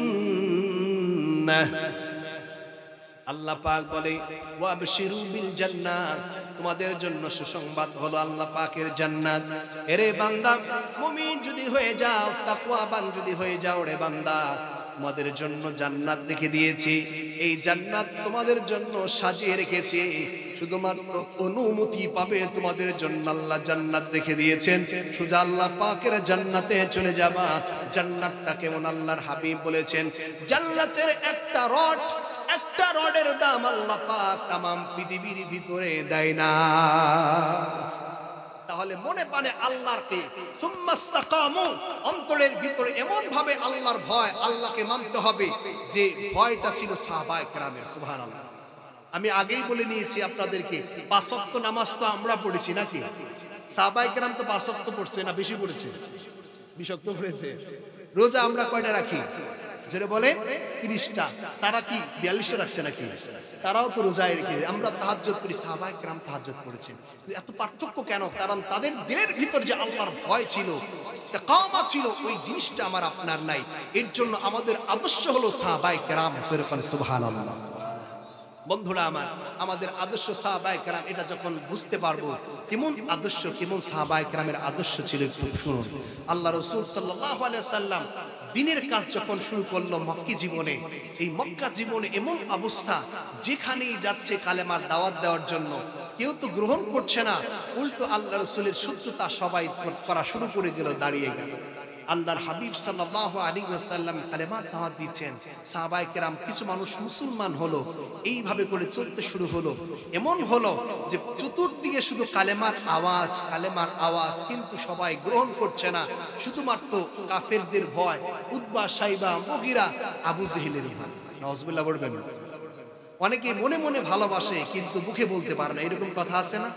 হুজুর আপনাকে তো ভালোবাসি কিন্তু মুখে বলতে পারে না, আর মুখে বললে আমাকে আরেকজনে গালি দিবে, এর জন্য অন্তরে ভালোবাসে। এরকম আছে কিনা জোরে বলে। রাসূলের ইসলাম, ইসলাম যখন কায়েম লক্ষ্যে, ইসলাম যখন প্রতিষ্ঠিত লক্ষ্যে প্রথম দিকে শুরু করলেন, যেই দিকে সাহাবায়ে কেরাম কালেমার দাওয়াত দেওয়ার জন্য যেত, সকলেই কিছু না কিছু গালি বা একটু আঘাত করতেন, এই তোমরা এখান থেকে চলে যাও, এখান থেকে চলে যাও। ঠিক এমন অবস্থা হতো। সাহাবায়ে কেরাম এমন হলো, আল্লাহ রাসূল বললেন, এই সাহাবায়ে কেরাম তোমরা চলে যাও, তোমাদের এই মদিনা থেকে, মক্কা থেকে কিছু মানুষ মদিনায় যাও। মদিনায় যদি না যেতে পারো, মক্কার উল্টো পথ সাগর পাড়ি দিয়ে ইথিওপিয়া, এই ইথিওপিয়ায় কিছু লোক চলে যাও। সুবহানাল্লাহ। রাসূলের কথা ঠিক তাই হলো। কিছু সাহাবায়ে কেরাম মদিনায় তো যেতে পারবে না, কারণ মদিনায় চতুর্দিকে কাফেরদের কি তদারকি চলছেন, আপনার একের পর এক কি করছেন, খুঁজছেন, মুসলমান খুঁজছেন। তারা উল্টো পথে ইথিওপিয়ায় চলে গেল। হযরতে জাফরের নেতৃত্বে কিছু সাহাবায়ে কেরাম সে কোথায় চলে গেলেন, ইথিওপিয়ায় চলে গেলেন। সেখান থেকে আবার কি করলেন, আল্লাহ রাসূল বললেন তোমরা যদি পারো পার্শ্ববর্তী অঞ্চলে যাও। এইভাবে করে সবাই একের পর এক চলতে চলতে দেখা যায় মদিনায় অল্প কিছু মানুষ আল্লাহ রাসূলের পালক ছেলে যায়েদ এবং হযরতে আলী, আল্লাহ রাসূল, আবু বকর আর কিছু ছোট সাহাবায়ে কেরাম যা প্রকাশ্যে কালেমা বলছে না, সুবহানাল্লাহ বলেন। ঠিক এমন সময় আল্লাহর হাবিব সাল্লাল্লাহু আলাইহি ওয়াসাল্লাম চিন্তা করলেন আমি মক্কায় থাকবো না, আমি একটু পাশের দেশ তায়েফে যাই। তায়েফে গিয়ে দেখি আমার উপর তারা বিশ্বাস কেমন রাখে, তায়েফে গিয়ে তারা মুসলমান হয় কিনা। আমার রাসূল মক্কা থেকে তায়েফ গেলেন। বনু সাকিব গোত্রের মানুষদেরকে বললেন এই ভাইয়েরা তোমরা আমার আল্লাহ পাকের কালেমা গ্রহণ করো, লা ইলাহা ইল্লাল্লাহ মুহাম্মাদুর রাসূলুল্লাহ। বনু সাকিব গোত্রের এই তায়েফের মানুষগুলি বলল দেখো পাগল আসছে, বাপদাদার ধর্মকে ত্যাগ করে এখন নিজের নামে কালেমা বানিয়ে ইসলাম প্রচার করছে, একে কি করে দাও, এলাকা তাড়া করে দাও। পাগল বলে সকলে আখ্যায়িত করে আমার নবীকে অত্যাচার শুরু করলেন, নাউজুবিল্লাহ। ভাইরা এটা বোঝাচ্ছি কেন, কারণ আমাদের ভিতরে সেই রাসূলের মহব্বত নাই, আল্লাহর ভয় নাই। পাঁচ ওয়াক্ত নামাজ ঠিকই পড়ছি, আল্লাহ পাকের ভয় নাই, পাঁচ ওয়াক্ত নামাজ ঠিকই পড়ছি, রাসূলের ভালোবাসা আমাদের কলিজায় সাহাবায়ে কেরামের মতো নাই বিধায় আমাদের আমল আল্লাহ পাকের দরবারে কবুল হচ্ছে না, ঠিক কিনা বলেন। আল্লাহ রাসূল সাহাবায়ে কেরামকে এমন ভালোবাসছেন, সাহাবায়ে কেরামকে তারপরে বললেন চলে যাও না হলে তোমাদেরকে হত্যা করে ফেলা হবে। আল্লাহ রাসূল তায়েফে গেলেন। তায়েফে বনু সাকিব গোত্রের মানুষেরা লাঞ্ছনা দিলেন, রাসূলকে গালি দিলেন। এমন হলো রাসূল শেষ মুহূর্ত পালক পুত্র যায়েদকে নিয়ে তায়েফ থেকে বের হতে শুরু করলেন, যেরকম সুবহানাল্লাহ। বন্ধুরা আমার বাপুরের ভাইরা, এই বসে ইসলাম আসে নাই। 2-3 ঘন্টা আমরা বসে থাকতে পারি না। আমরা বলি আমরা সাহাবায়ে কেরামের মতো সম্মানী হলাম না কেন? অনেকেই বসেছেন চলে যাচ্ছেন। এই মাহফিল প্রতিদিন আল্লাহ পাক এই গ্রামে পড়াবে না, বছরে 1টা বা 2টা দিন হয় এই সকল মাহফিলগুলি। নিয়ত করে বসেন মুনাজাতের আগ পর্যন্ত একজন মানুষ আমরা এখান থেকে উঠব না। বন্ধুরা আমার কালেমা এত সহজ আসে নাই। আল্লাহর হাবিব তায়েফে গেলেন, মক্কায় থাকতে পারলেন না, তায়েফে গেলেন। তায়েফে যখন কালেমার দাওয়াত দিচ্ছিল বনি সাকিব গোত্রের মানুষেরা পাগল বলে আল্লাহর হাবিবকে তাড়িয়ে দিলেন। শুধু তাড়িয়ে দিলেন না, ছোট ছোট বাচ্চাদের লাগিয়ে দিলেন, পাগল বলে এই লোকটাকে তাড়িয়ে দাও। ছোট ছোট বালকগুলা না বুঝে আল্লাহর হাবিবের উপর অত্যাচার শুরু করলেন। এমন অত্যাচার শুরু হয়ে গেল, পাথরের ঢেলের আঘাতে আল্লাহ রাসূলের পুরো শরীর রক্তাক্ত হয়ে গেলেন। রক্তের কারণে জুতা মোবারক পর্যন্ত রক্তে ভেসে গেলে। পালক পুত্র যায়েদ চোখের পানি ছিঁড়ে তায়েফের বাচ্চাদের ডেকে বলছেন, বাচ্চারা রে সব ঢেল আমাকে দাও, আমার নবীর গায়ে যেন একটা ঢেল না লাগে। বন্ধুরে, যে নবীর দেহে মশা এবং মাছি বসা হারাম ছিল, আল্লাহর হাবিবের দেহে মশা এবং মাছি বসে নাই। সেই দেহে ছোট ছোট বালকদের লেলিয়ে দিয়েছে পাথর মারতে শুরু করলো। আল্লাহর হাবিব বনু সাকিব গোত্র থেকে বের হয়ে চললেন মক্কার পথে। আমার রাসূল চোখের পানি ছিঁড়ে ডেকে বললেন, রব্বুল আলামিন, এই তায়েফবাসী জানেন আমি কেমন নবী, আমি আল্লাহর নবী, তোমার পক্ষ থেকে প্রেরিত হয়েছি। ও মাবুদ, তারা বুঝে না, জানে না, এর জন্য তাদের এই বেয়াদবির কারণে তাদেরকে তুমি আল্লাহ গজব দিও না। আল্লাহর হাবিব রক্তাক্ত হয়ে বনু সাকিব থেকে তায়েফ পথ থেকে মক্কার দিকে রওনা হয়ে গেলেন। রে বন্ধু, মক্কার পথ যখন ধরলেন আল্লাহ রাসূল এমন অসুস্থ হয়ে গেলেন। ও বন্ধু, ইতিহাস হাদিস প্রমাণ করে আঙ্গুর ফলের বাগানের নিচে গিয়ে আল্লাহর হাবিব বসলেন। হযরতে আল্লাহ রাসূলের পালক পুত্র যায়েদ বসলেন। একজন মানুষ আসলেন, এসে কিছু আঙ্গুর নিয়ে আসলেন হাদিয়া, ডেকে বললেন, আপনার নাম কি? এত অসুস্থতা কেন? এত রক্তাক্ত হয়েছেন কেন? আল্লাহর হাবিব চোখের পানি ছেড়ে ডেকে বললেন, ও ভাই, তোমার নাম কি? ডেকে বললেন, আমার নাম হলো আদ্দাস। আল্লাহর হাবিব বলেন, তোমার নাম আদ্দাস? তুমি তো দেখি হযরতে ইউনূস নবীর এলাকার মানুষ। সুবহানাল্লাহ। আল্লাহর হাবিব থেকে বললেন, তুমি তো ইউনুস নবীর এলাকার মানুষ, দশলা নদীর পারে তোমার বাড়ি। আল্লাহর হাবিবের এই কথা শুনে আব্বাস ডেকে বলছেন, এ মুহাম্মদ, তুমি কেমনে করে বুঝলে, তুমি কেমনে করে বুঝলে আমার বাড়ি দশলা নদীর কিনারায়, আমি হযরতে ইউনুস নবীর এলাকার মানুষ। আল্লাহর নবী ডেকে বললেন, আব্বাস রে, ইউনুস একজন নবী, আমিও একজন নবী। নবীদের খবর নবীর কাছে থাকে, নবীদের খবর নবীর কাছে থাকে, অতএব আমি খবর জানি তুমি একজন খ্রিস্টান। সুবহানাল্লাহ বলেন। আল্লাহর হাবিবের মুখে খেজুর তুলে দিলেন। আল্লাহ রাসূল এত দুর্বল, আল্লাহর হাবিব একেবারে নড়াচড়াই করতে পারছে না। মুখে আল্লাহ রাসূলকে খাবার তুলে দিলেন। আমার রাসূল খাবার খেলেন, একটু সুস্থতা হলো। আমার রাসূল ওযু করে নামাজে দাঁড়িয়ে গেলেন। জোরে জোরে এখন আল্লাহু আকবার। নামাজে দাঁড়িয়ে আমার রাসূল এত সুন্দর করে তেলাওয়াত শুরু করলেন রে বন্ধু, মধুর কণ্ঠে তেলাওয়াত শুরু করলেন। হাদিসে আসছে, আল্লাহ রাসূল যখন মধুর কণ্ঠে তেলাওয়াত করতেছিল, আল্লাহ রাসূল নামাজে অবস্থায় যখন তেলাওয়াত করতেছিল, একদল জিন, যে জিনগুলো ছিল মুসা কালিমুল্লাহর জামানার মানুষেরা, ওই জামানার জিনগুলি নবীর পাশ দিয়ে যাচ্ছিল। দেখে আল্লাহর হাবিব তেলাওয়াত এত মজা লাগে, এত মজা লাগে। আমার রাসূলের তেলাওয়াত সকল জিনেরা শুনে মুগ্ধ হয়ে গেলেন। রাসূল সালাম ফিরালেন। জিনরা বলছেন, ইয়া রাসূলুল্লাহ, তাইফের মানুষ আপনাকে চিনে নাই, জানে নাই, বুঝে নাই। আমরা জিন বুঝতে পেরেছি, আমরা সেই মুসা কালিমুল্লাহর জামানার জিন। নবী গো, আপনাকে পেয়েছি, আমাদেরকে পড়িয়ে দেন লা ইলাহা ইল্লাল্লাহ মুহাম্মাদুর রাসূলুল্লাহ সাল্লাল্লাহু আলাইহি ওয়াসাল্লাম। বন্ধুরে, ও আমার বাপুরের ভাইরা, ইসলাম একেবারে সস্তায় সস্তায় আসে নাই। কম্বল গায়ে দিয়ে সুন্দর করে বসে থাকার মাধ্যমে ইসলাম আসে নাই। আমার নবী যখন মক্কায় গেলেন, মক্কায় গিয়ে আর দেরি করলেন না। মক্কায় যাওয়া মাত্রই কাফেররা টিটকারি করছে, হাসাহাসি করছে। দেখো, এলাকা ছেড়ে তাইফে দাওয়াত দেওয়ার জন্য গিয়েছিল, সেখানেও তাকে গ্রহণ করে নাই। এখন প্রশ্ন হলো, এই মুহাম্মদকে আর মক্কা থেকে বের হওয়া দেওয়া যাবে না। আজ হোক কাল হোক মুহাম্মদকে হত্যা করতে হবে। এই প্ল্যানিং যখন কাফের মুশরিকের ভিতরে শুরু হয়ে গেল, আমার আল্লাহ ডেকে বলেন, হাবিব বন্ধু রে, আর মক্কায় থাকার কোনো সময় নাই।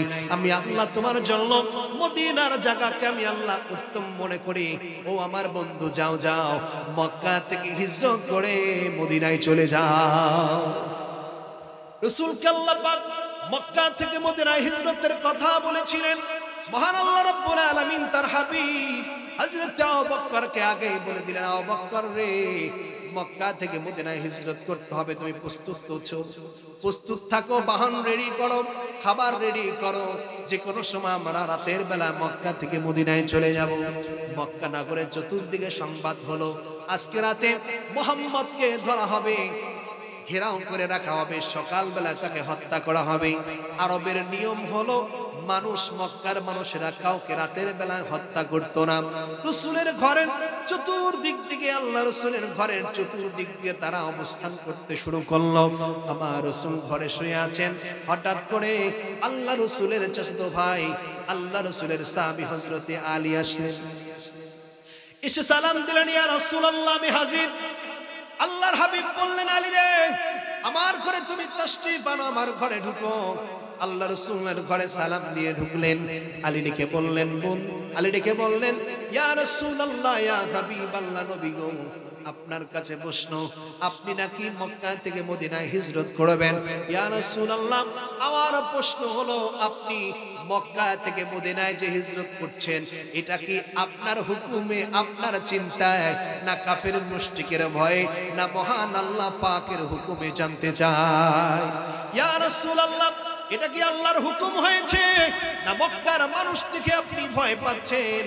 আল্লাহর হাবিব এইবার আলীর দিকে তাকিয়ে আছেন। আলী ডাকে বলছেন, ইয়া রাসূলুল্লাহ, ইয়া হাবিবাল্লাহ, যদি আপনি মক্কার মানুষের ভয়ে যদি মক্কা থেকে মদিনায় চলে যান, আমি হলো আসাদুল্লাহিল গালি, আমার হাতে অস্ত্র তুলে দেন, আপনার দরজার উপর দাঁড়িয়ে থাকবো, দেখি মক্কার কোন কাফের আমার সামনে দিয়ে আপনাকে হত্যা করে। আল্লাহর হাবিব বললেন, আলী, মহান আল্লাহ পাকের হুকুম হয়েছে মক্কা থেকে মদিনায় চলে যেতে হবে রে আলী। হযরত আলী কথা শুনে নরম হয়ে গেলেন, ডেকে বলছেন, ইয়া রাসূলুল্লাহ, মক্কা থেকে মদিনায় চলে যাবেন, নবী আমাকে নিয়ে যাবেন কিনা? আল্লাহ রাসূল বললেন, না রে আলী, তোমাকে নিয়ে যাওয়া যাবে না। বলে, আলী রে, তুমি মক্কায় থাকবে। আলী ডেকে বললেন, ইয়া রাসূলুল্লাহ, ইয়া হাবিবাল্লাহ, আজকে বুঝি আপনার সঙ্গে আমার শেষ সাক্ষাৎ, বলেন আজকে রাতে আপনার কোন উপকারে আমি আসতে পারি নবী, আপনি একটু হুকুম করেন, খেজমত করি। আল্লাহর হাবিব বললেন, আলী, যদি আমার খেজমত করতে চাও, উপকার করতে চাও, আমি দেখো যে বিছানায় শুয়েছিলাম চাদর গায়ে দিয়ে, এই চাদরটা গায়ে দিয়ে তুমি আমার বিছানার উপর শুয়ে থাকো। আলী চোখের পানি ছেড়ে ছেড়ে কেঁদে দিলেন। আল্লাহর হাবিব বলেন, আলী রে, চোখের পানি ছেড়ে ছেড়ে কান্না করো, কারণ কি? আলী ডেকে বলছেন, ইয়া রাসূলুল্লাহ, ইয়া হাবিবাল্লাহ, চোখের পানি ছেড়ে ছেড়ে কাঁদি, কারণ হলো এই যে চাদরের নিচে যখন আমি শুয়ে থাকব, নবী আপনি মক্কা থেকে মদিনায় চলে যাবেন গো নবী। ও নবী, সকাল বেলা যখন তারা আমাকে পাহারা দিয়ে থাকবে, আপনাকে মনে করে পাহারা দিয়ে থাকবে, সকাল বেলা শত শত তীর আমার গায়ে মারবে, তরোয়ার মারবে, আমাকে হত্যা করে ফেলবে। আল্লাহর হাবিব বললেন, আলী রে, মৃত্যুর ভয়ে কি তুমি টেনশন করছো কিনা? আলী রেখে বলছেন, না না না ইয়া রাসূলুল্লাহ, আমি মৃত্যুর ভয়ে টেনশন করছি না গো নবী। ইয়া রাসূলুল্লাহ, ইয়া হাবিবাল্লাহ, নবী,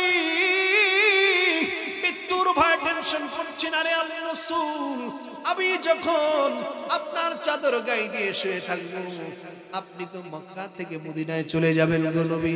ও নবী, সকালবেলা আমাকে তারা হত্যা করে ফেলবে, আমি জানবো কি জানবো না যে আপনি মক্কা থেকে মদিনায় গিয়েছেন? ও নবী, যদি মক্কা থেকে মদিনায় চলেও যান, আমি তো জানবো না গো নবী।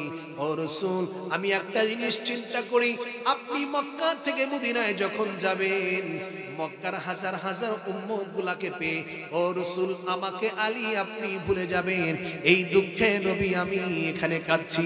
আল্লাহর হাবিবকে আর বলা হলো, ইয়া রাসূলুল্লাহ, ইয়া হাবিবাল্লাহ, নবী, মদিনার সাহাবীগুলা পেয়ে আমি আলী আমাকে ভুলে যাবেন গো নবী। ও নবী, আমি যদি ইন্তেকাল করি, আমি যদি মারা যাই, আমি যদি শাহাদাত বরণ করি গো নবী, ও নবী, কিয়ামতের ময়দানে নবী আপনার সঙ্গে আমার দিদার সাক্ষাৎ হবে কিনা নবী জানতে চান। আল্লাহর হাবিব বললেন, আলী রে, যে নবীর জন্য, যে ধর্মের জন্য, ইসলামের জন্য এত বড় ত্যাগ তুমি করছো, ওরে আলী রে, ও আলী, চিন্তা করো না, তুমি যদি দুনিয়া থেকে আজ রাতে ইন্তেকাল করো, দুনিয়া থেকে শাহাদাত বরণ করে যদি চলে যাও রে আলী, কিয়ামতের কঠিন মুসিবতের দিনে আলী রে, আমি তোমাকে না নিয়ে আমি আল্লাহর রাসূল জান্নাতে যাব না। আমার রাসূলের কথা শুনে আলী খুশি হয়ে বিছানার উপর চাদরটা, মুখের উপর চাদরটা দিয়ে যখন শুয়ে পড়লেন, আল্লাহর হাবিব ঘর থেকে বের হয়েছে হবে কয়েক কদম, এক থেকে দুই কদম যখন দিয়েছেন, দেওয়া মাত্র আল্লাহর হাবিবের মনে পড়ে গেল সেই কথা, আমি তো মক্কার আলামিন ছিলাম, হাজার শত মানুষগুলি আমার কাছে টাকা পয়সা আমানত রেখেছিল, স্বর্ণ মুদ্রাগুলি আমানত রেখেছিল, এইগুলা যদি আমি নিয়ে মক্কা থেকে মদিনায় চলে যাই, এই মক্কার কাফের মুশরিকরা বলবে রাসূল বেইনসাফি করে মক্কা থেকে মদিনায় চলে গেছে। আমার আল্লাহর রাসূল ঘরে ঢুকলেন, ঘরে ঢুকে আলীকে বললেন, আলী, এই যে দেখো তোমার জন্য স্বর্ণ মুদ্রা টাকা পয়সা রেখে দিলাম, এই স্বর্ণ মুদ্রাগুলি সকাল বেলায় এই মক্কার কাফেরদেরকে তোমরা পৌঁছিয়ে দিবা, যে কাফেরগুলি আমাকে মারতে চাচ্ছে, এই কাফেরদের আমানত নবী আমার কাছে রেখে দিয়েছিলাম। ওরে আলী, আমার আল্লাহ পাকের হুকুম হয়েছে তুমি এই কাফের মুশরিকদের আমানতগুলো পৌঁছে দিবা। আল্লাহ রাসূল এই কথা বলে যখন বের হয়ে গেলেন, এই কথা সাক্ষী হয়ে গেল আল্লাহর হাবিব বলেন, ওরে আলী রে, এই যে তোমাকে আমি আল্লাহর পক্ষ থেকে মেসেজ দিয়ে আসলাম, এই যে ধন আর সম্পদ তোমাকে বিলিয়ে দেওয়ার জন্য বলছে, তার মানে আলী তোমাকে আজ রাতে কেউ তোমাকে শাহাদাত করতে পারবে না। সুবহানাল্লাহু আকবার। আল্লাহ রাসূল মক্কা থেকে বের হচ্ছেন, আল্লাহ রাসূল যখন কি করলেন, যখন আল্লাহ রাসূল ঘর থেকে বের হলেন, এক মুষ্টি মাটি হাতে নিলেন, যেরকম সুবহানাল্লাহ, ইয়াসিন। সূরা ইয়াসিন তেলাওয়াত করলেন, ওয়ামা রামাইতা ইজ রামাইতা ওয়ালাকিন্নাল্লাহ রামা। সুবহানাল্লাহ। হাবিব বন্ধু আমার, আমার আল্লাহ পাক বলে, বন্ধু রে, ওয়ামা রামাইতা ইজ রামাইতা ওয়ালাকিন্নাল্লাহ রামা। তুমি তো বালুগুলো এক মুষ্ঠ বালি নিয়ে শুধু একদিকে নিক্ষেপ করেছিলা, কিন্তু এই বালির কণাগুলি আমি আল্লাহ প্রত্যেক কাফের মুশরিকের চোখে দিয়ে আমি আল্লাহ তাদেরকে ঘুম পাড়িয়ে রেখেছি। আমার রাসূল যখন এক মুষ্টি বালি মারলেন, সকল কাফের মুশরিকের চোখে কানে যখন পৌঁছে গেল, সকলে চোখ দুলতে দুলতে ঘুমিয়ে গেলেন। আমার রাসূল একজন মেরে মক্কা থেকে হিজরত করার জন্য হযরত আবু বকরের বাড়ির সামনে এসে ডাক দিলেন, আবু বকর। শুধুমাত্র আবু বকর বলে ডাক দিলেন। ডাক দাও, আমার তুই ভিতর থেকে জবাব আসছেন, ওয়া আলাইকুমুস সালাম ইয়া রাসূলুল্লাহ, আমি হাজির। সুবহানাল্লাহ। আল্লাহর হাবিব বলেন, আলী হে রে আবু বকর রে, তুমি কি ঘুমাও না নাকি? তুমি কি ঘুমাও নাই? তোমাকে ডাক দাও মাত্রই হঠাৎ করে দরজাটা খুলে দিলে। হযরত আবু বকর ডাক দিয়ে বলেন, ইয়া রাসূলুল্লাহ, যেদিন থেকে আপনি বলেছেন মক্কা থেকে মদিনায় হিজরত করতে হবে, সেদিন থেকে আমি দরজার উপরে দাঁড়িয়ে থাকি, রাতের বেলায় ঘুমাই না। কারণ যদি একটু দেরি হয়ে যায়, এই দেরি হওয়ার কারণে কাফের মুশরিক যদি রাসূল আপনাকে ধরে ফেলে, তাহলে কিয়ামতের ময়দানে মহান আল্লাহ পাক আমাকে যদি প্রশ্ন করে, আবু বকর তোমার কারণে রাসূলের ক্ষতি হয়েছে, আমি আল্লাহর কাছে কি জবাব দিয়ে করব? যেদিন থেকে আপনি বলেছেন সেদিন থেকে দরজার উপর কান দিয়ে দাঁড়িয়ে থাকি, যখনই আসবেন দরজা খুলে নবী আপনার সঙ্গে আমি আমার মক্কা থেকে মদিনায় হিজরত করব। আল্লাহর হাবিব আবু বকরকে বললেন, আবু বকর তাড়াতাড়ি বের হয়ে আসো। আবু বকর তাড়াতাড়ি বের হয়ে গেলেন। আবু বকর আল্লাহ রাসূলকে নিয়ে বিসসালাহ হয়ে জাবালে কিতওয়া হয়ে জাবালে সুরে চলে গেলেন। সুবহানাল্লাহ। জাবালে সুর এমন একটা জায়গা, যে জায়গায় অনেক মানুষ চলাচল করে না, কিছু মানুষ চলাচল করে। আবু বকর আগে থেকেই ফিট করে রেখেছিল, আমার রাসূল আর আমি যেই দিকে হাঁটবো এই জায়গা দিয়ে ভেড়াভর্তি দুম্বা বেশি চড়াবে, হাঁটা চলা করাবে, যার জন্য মুহাম্মদের পা পাওয়া যাবে না, আবু বকরের পা খুঁজে পাওয়া যাবে না, পায়ের চিহ্ন খুঁজে পাওয়া যাবে না। আর তার মেয়ে আসমাকে বলেছিল, ওই মিসসালা জাবালে কিতওয়া জাবালে সুর হয়ে মিসসালা ওই গুহার ভিতরে আমরা থাকবো, তোমরা আমাকে খাবার দিবা।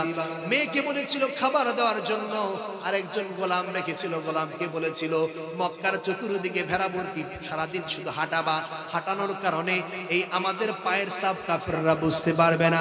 ঠিক তাই হলো, রাসূল আমার আবু বকরকে নিয়ে, আমার রাসূল আবু বকরকে নিয়ে চললেন মক্কা থেকে মিসসালা হয়ে জাবালে কিতওয়া হয়ে জাবালে সুরে গেলেন। জাবালে সুর নামক একটা পাহাড় রয়েছে, এই পাহাড়ে আল্লাহ রাসূল ছোট্ট একটা গুহার ভিতরে ঢুকে গেলেন, যে জায়গা অনেক নিরিবিলি, একেবারে নির্জন। আমার রাসূলের কাছে ওই আসমা হযরত আবু বকরের কাছে খাবার পাঠালেন রাতের বেলায় পলিয়ে পলিয়ে। আমার রাসূল সেই মিসসালা হয়ে জাবালে কিতওয়া হয়ে জাবালে সুরে অপেক্ষা করতে শুরু করলেন। কয়েকদিন পার হয়ে যখন গেলেন, বাহন করে আমার রাসূল এইবার মিসসালা হয়ে চলবে মক্কা থেকে মদিনা। জোরে জোরে এখন আল্লাহু আকবার। লা ইলাহা ইল্লাল্লাহ, জোরে লা ইলাহা।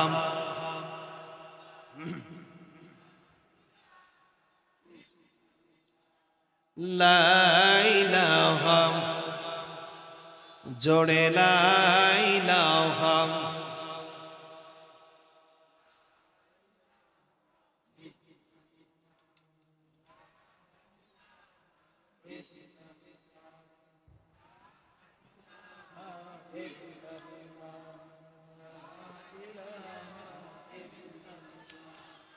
লা ইলাহা ইল্লাল্লাহ, জোরে লা ইলাহা।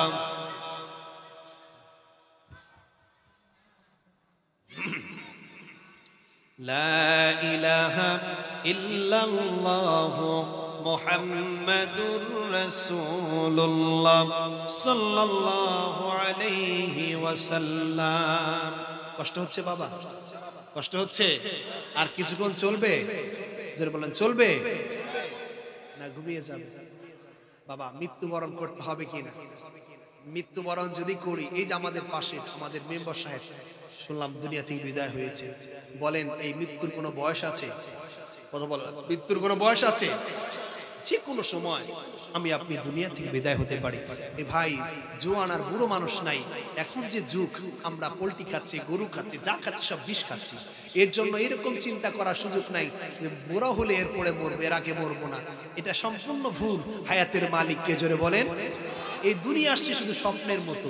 এই মিছে দুনিয়ায় তুমি থাকবা কতদিন, এই মিছে দুনিয়ায় তুমি থাকবা।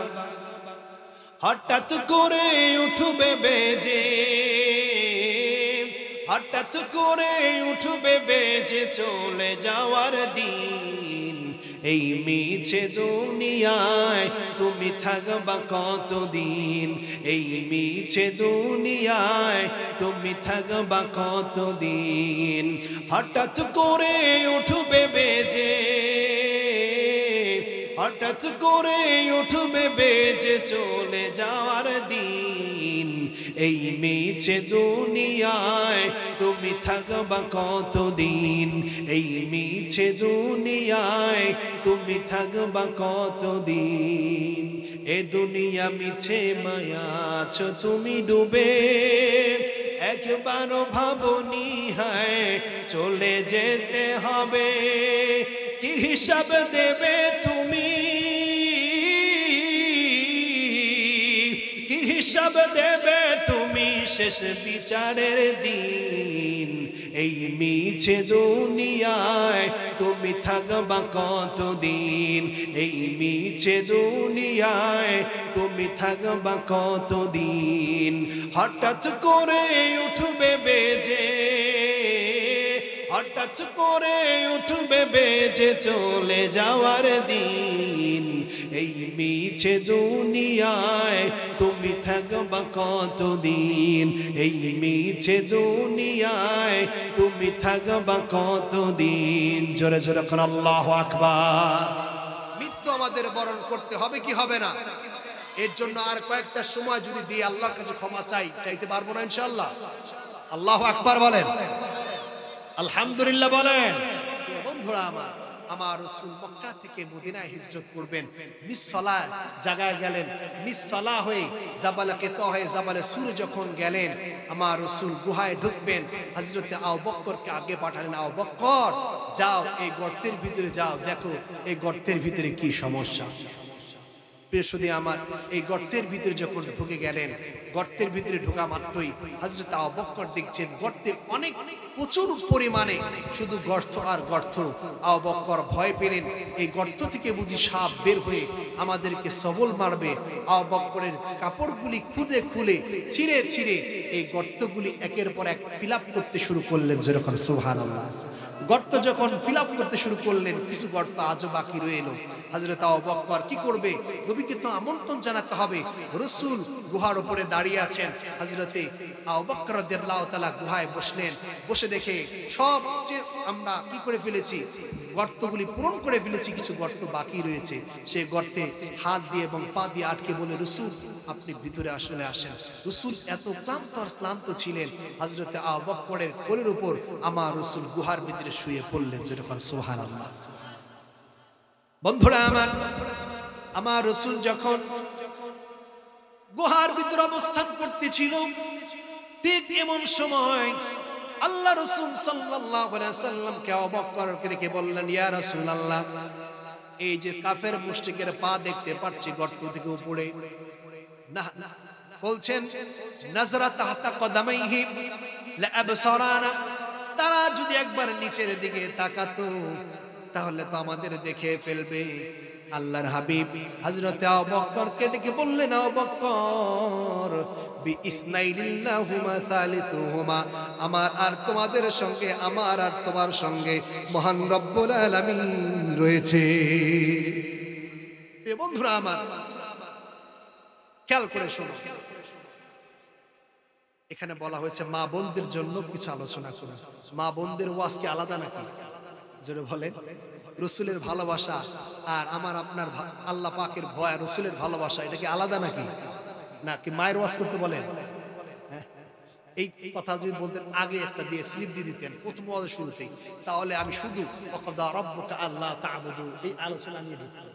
তারপর আমরা যা বলবো মা বোনদের জন্য সামনে মজার একটা ঘটনা আছে, মার জন্য একটা কথা আছে, আমরা তাহলে তো ২-২০ মিনিট বসতে পারবো তো না? বিরক্ত হয়ে গেছে বন্ধুরা আমার? যেহেতু বলেছে মা বোনদের নিয়ে, আমরা সামনে মা বোনদের নিয়ে বলবো, তবে ধৈর্য ধারণ করতে হবে। আলোচনার একটা টপিকস আমরা মূর্তি তো চেস করতে পারি না, চেস করতে পারি? একটা বিষয় ভিত্তিক কথা আছে, এই যে এখানে নিয়ে বসেছি, এটা আলোচনা শেষ হবে, এরপরে কিছু অংশ মাদের নিয়ে কথা বলবো ইনশাআল্লাহ।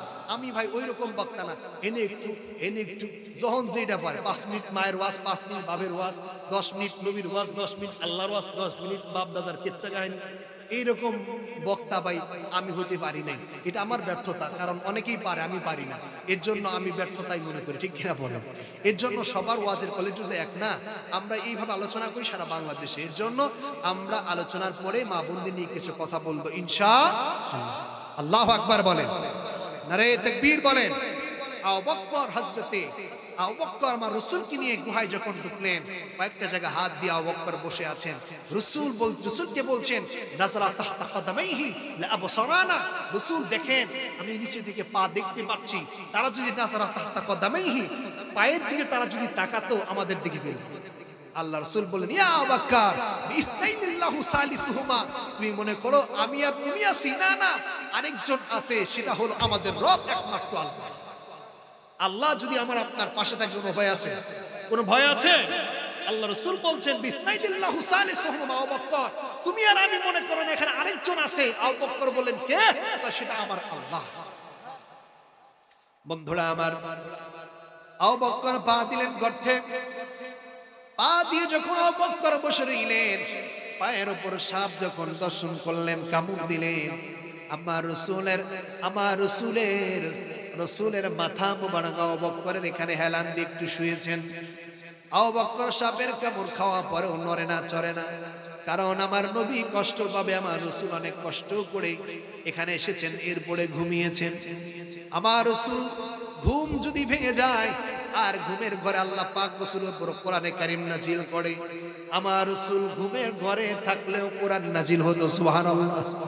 আরেকটা কথা শুনেন, আল্লাহর হাবিব বলেন ও দুনিয়ার বাসী শোনো, আমি যখন ঘুমাই তোমাদের অন্তর ঘুমিয়ে যায়, চক্ষু ঘুমিয়ে যায়, কিন্তু শোনো আমি যখন ঘুমাই আমার অন্তর ঘুমায় না, আমার শুধু চোখটা বন্ধ থাকে।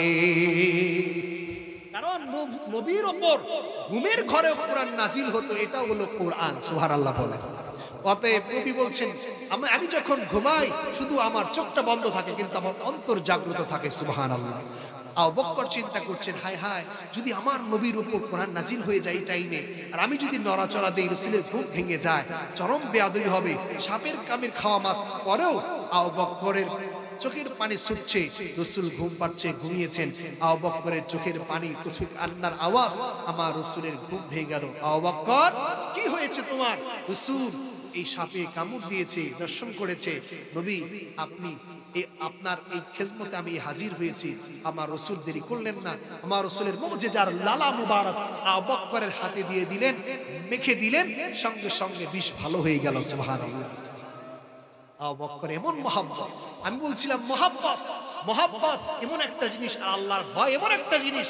5 ওয়াক্ত নামাজ পড়ছি, রোজা করছি, জিকির করছি, সাহাবায়ে কেরামও তাই করেছেন, কালেমা একই, কিন্তু তাদের ভিতরে আমাদের ভিতরে পার্থক্য একটাই, আমার আপনার ভিতরে পার্থক্য একটাই, সেই জিনিসটা হলো আমি আপনি ইবাদত করি কিন্তু আল্লাহর ভয় হয় না। আমি আপনি ইবাদত করি, আমার আপনার ভিতরে রাসূলের মহব্বত নাই, এর জন্য এত পার্থক্য। সাহাবায়ে কেরাম কেমন মহব্বত করতেন, 20 ক্রিয়ায় তিনি পাগল হয়ে গিয়েছেন, এরপর রাসূলকে ডাক দেয় নাই, বেয়াদবি হবে। সুবহানাল্লাহু আকবার।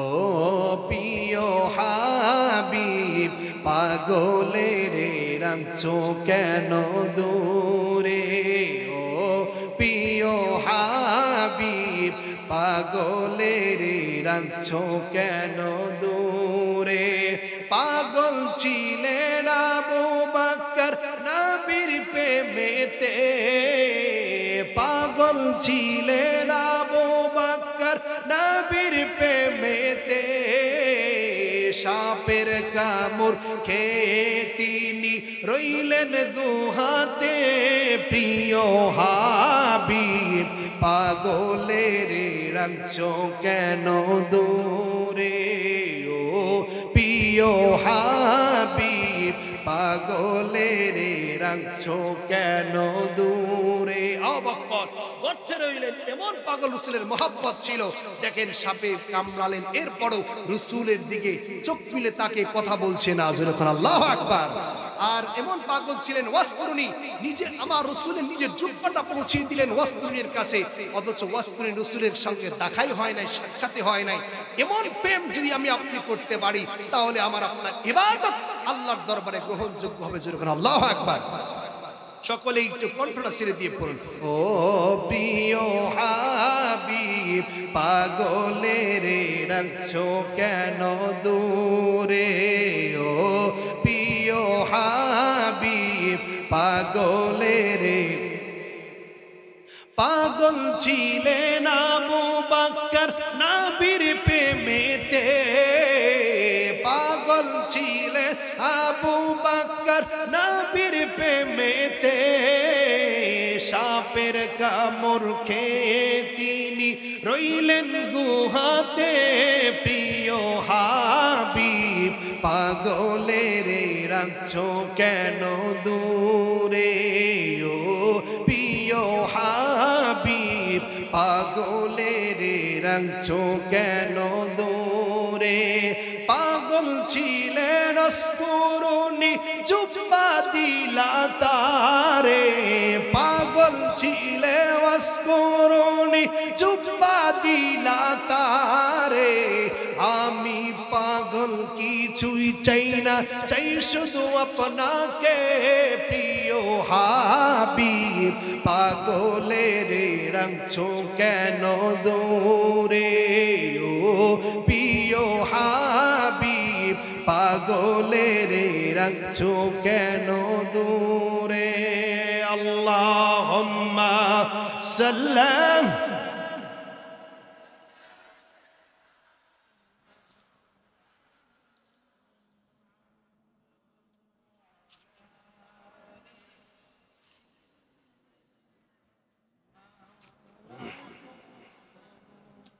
জবান খুলে বলেন মারহাবা বন্ধুরা আমার বলছি ইসলাম এমন ভাবে এসেছে শুধু কষ্টের বিনিময়ে ইসলাম এসেছে সেই ইসলামের এই কথাগুলি যদি কলিজা দিয়ে না শুনি ইসলামের প্রতি আল্লাহ তার রাসূলের প্রতি মহব্বত আসবে না এর জন্য রাসূলের কষ্ট যদি আমার আপনার সামনে চোখে ভেসে আসে দেখবেন এই মানুষগুলা কখনো রাসূলের কথা অমান্য করতে পারে না জোরে কোন ঠিক কিনা আমার রাসূল মিসলা হয়ে জাবালে কিতওয়া হয়ে জাবালে সুর হয়ে আমার রাসূল কি করলেন আবু বকরকে নিয়ে মক্কার পথ দিয়ে ধরলেন আমার রাসূলকে বলা হলো আপনি সোজা পথ না দিয়ে মদিনার মক্কার কিনার দিয়ে সাগরের অঞ্চল দিয়ে কিছু কিনার দিয়ে জঙ্গল দিয়ে ধীরে ধীরে আপনি মদিনার পথ ধরেন যেরকম সুবহানাল্লাহ লম্বা আলোচনা আমার রাসূল মক্কার থেকে মদিনায় পথ ধরলেন সোয়ারি গ্রহণ করলেন ধীরে ধীরে মক্কার থেকে মদিনা অনেক পথ যখন চলে গেলেন মদিনার কাছাকাছি একটা জায়গায় চলে গেলেন রাসূলের আর হাঁটাচলা করতে কষ্ট হচ্ছে হাঁটতেই পারছে না কিছু খাবার নাই পানি নাই খেজুর নাই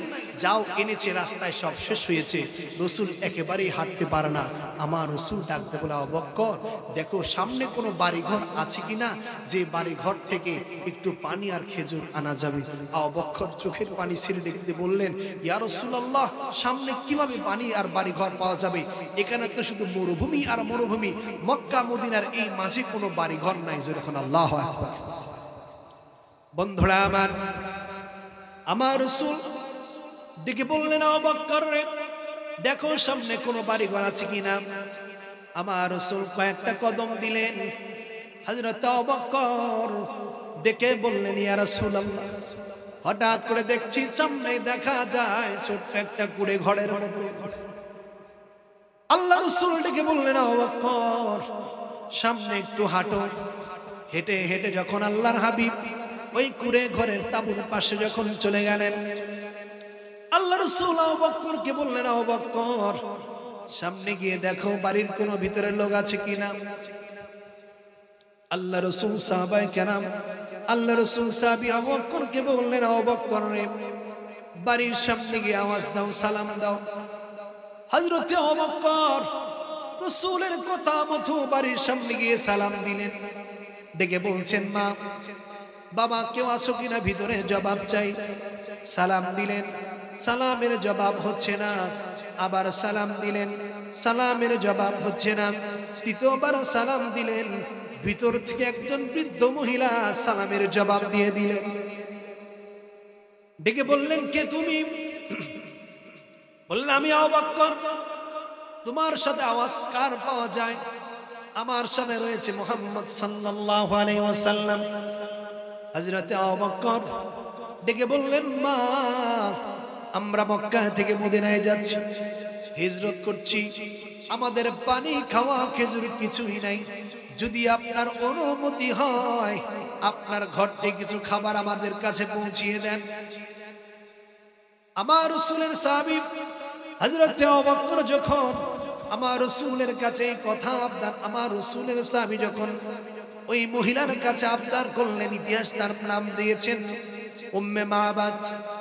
উম্মে মাবাদ কে বললেন, উম্মে মাবাদ যদি থাকে রে ঘর থেকে খেজুর দিয়ে দাও বা পানি দিয়ে দাও। আবু বকর কে বললেন, আবু বকর ঘরের ভিতরে কোনো খাবার নাই, পানি নাই, কিভাবে তুমি খাবার আর পানি যাচ্ছ? আবু বকর চলে আসলেন আল্লাহর হাবিবের কাছে। আল্লাহর হাবিব কে বললেন, রাসূল ভিতরে কোনো পানি নাই, খাবার নাই, কিভাবে দিবে? আল্লাহ রাসূল বললেন, আবু বকর আবার যাও। ডেকে বললেন, মা ঘরে কোনো খাবার আছে কিনা বলো। মা ডেকে বললেন, এরা আবু বকর আমি উম্মে মাবাদ বলছি, আমার ঘরে কোনো খাবার নাই, পানি নাই। আবু বকর আসলেন রাসূলের কাছে। রাসূল বললেন, আবু বকর তুমি আবার যাও উম্মে মাবাদের কাছে। তৃতীয়বার যখন আবু বকর গেলেন, ডেকে বললেন, উম্মে মাবাদ রে আমার রাসূল বলেছে একটু পানি দেওয়ার জন্য।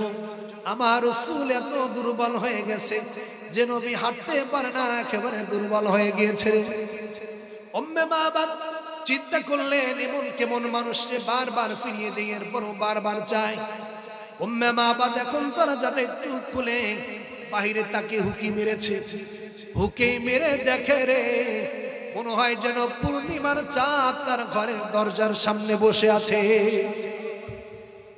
উম্মে মাবাদ চোখের পানি ছেড়ে ছেড়ে ডাকে, আল্লাহ এত সুন্দর মানুষ আমার জীবনে দেখি না।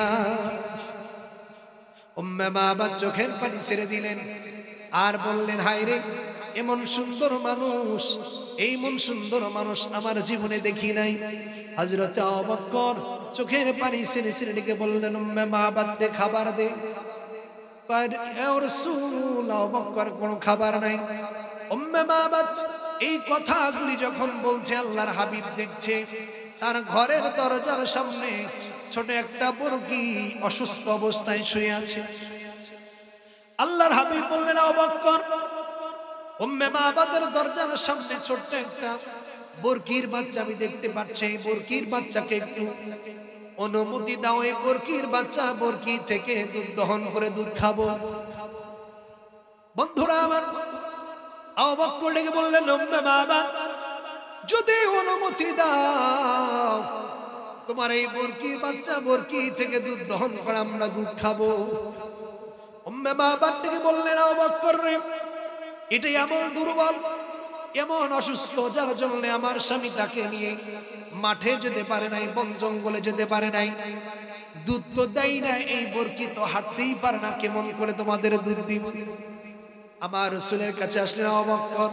আমার রাসূল ডেকে বললেন, আবু বকর রে উম্মে মাবাদের কাছে অনুমতি নে, উম্মে মাবাদের কাছে অনুমতি নে। আবু বকর ডেকে বললেন, উম্মে মাবাদ কেমন করে দুধ বের হবে তোমার কোনো চিন্তা নাই, তুমি শুধু অনুমতি দাও। উম্মে মাবাদ রাসূলের দিকে তাকাইয়া চোখের পানি ছেড়ে কাঁদে, এত সুন্দর মানুষ রে না খেয়ে আছে। রাসূলের চেহারাটা কেমন ছিল ও বন্ধুরা আমার শুনেন। আম্মা জান আয়েশা বলেন, ও দুনিয়ার বাসী ইউসুফ নবীর চেহারা সুন্দর ছিল। চেহারা সুন্দর হওয়ার কারণে ওই জামানার নারীগুলি নবীকে দেখতে গিয়ে হাত কেটে ফেলেছিল। আয়েশা ডেকে বললেন, এরে দুনিয়ার বাসী, আমার নবীর চেহারা এত সুন্দর, ওই জামানার মানুষ যদি আমার নবীর এই নুরানি চেহারাটা দেখতো, তাদের হাত না কলিজা কেটে ফেলে দিত, তারা টের পেত না। এমন রাসূল সুন্দর ছিলেন। উম্মে মাবাদ বলছে, আমি দেখতে পাচ্ছি আমার ঘরের সামনে দিনের বেলায় বুঝি পূর্ণিমার চাঁদ উঠেছে। সুবহানাল্লাহ, সুবহানাল্লাহ বলবেন না? আপনাদের শীত ধরেছে আর আমার গরম ধরছে, তাহলে বুঝেন কেমন চলছে আলোচনা। আপনাদের গরম ধরবে না, শীত ধরতেছে এখন? মারহাবা বলবেন না? আমি তো খেয়ালই নাই যে আমি ঘেমে গেলে আমার গলাটা ডিবে যায়। আমি আলোচনা ফ্যান ব্যবহার করি, খেয়াল করে শুনুন, অল্প সময় আমরা লম্বা করবো না। উম্মে মাহবাদ বলছেন, হায় হায়, কেমন একজন মানুষ যে এত সুন্দর চেহারা আমার জীবনে আমি দেখি নাই। সুবহানাল্লাহ। উম্মে মাহবাদ ডেকে বললেন, এ আবু বকর, অনুমতি দিলাম রে, অনুমতি দিলাম, নিয়ে যাও। আল্লাহর হাবিব দেরি করলেন না, হেঁটে হেঁটে বরকির বাচ্চার পাশে এসে আল্লাহ রাসূল দাঁড়িয়ে গেলেন। রাসূল যখন দাঁড়ালেন উম্মে মাহবাদের বরকির পাশে, আমার নবীকে দেখে অসুস্থ বরকির বাচ্চা দাঁড়িয়ে গেলে। ও বন্ধুরে, নবী শুধু আমার আপনার জন্য নবী নয়, ওই বনে গেলেন, বাঘেও নবীকে নবী বলে সালাম দিয়েছেন। শুধু তাই না, হরিণ পর্যন্ত নবীকে সালাম জানিয়েছেন। শুধু হরিণ কেন, সহিহ মুসলিম শরীফে এসেছে, মক্কার ছোট ছোট পাহাড়ের পাথরগুলা আমার রাসূলকে সালাম জানিয়েছে। আমার রাসূল মক্কায় যখন হাঁটতেন, সহিহ মুসলিম শরীফের হাদিস, এই পাথরগুলি আমার রাসূলকে সালাম জানিয়েছেন। সুবহানাল্লাহ।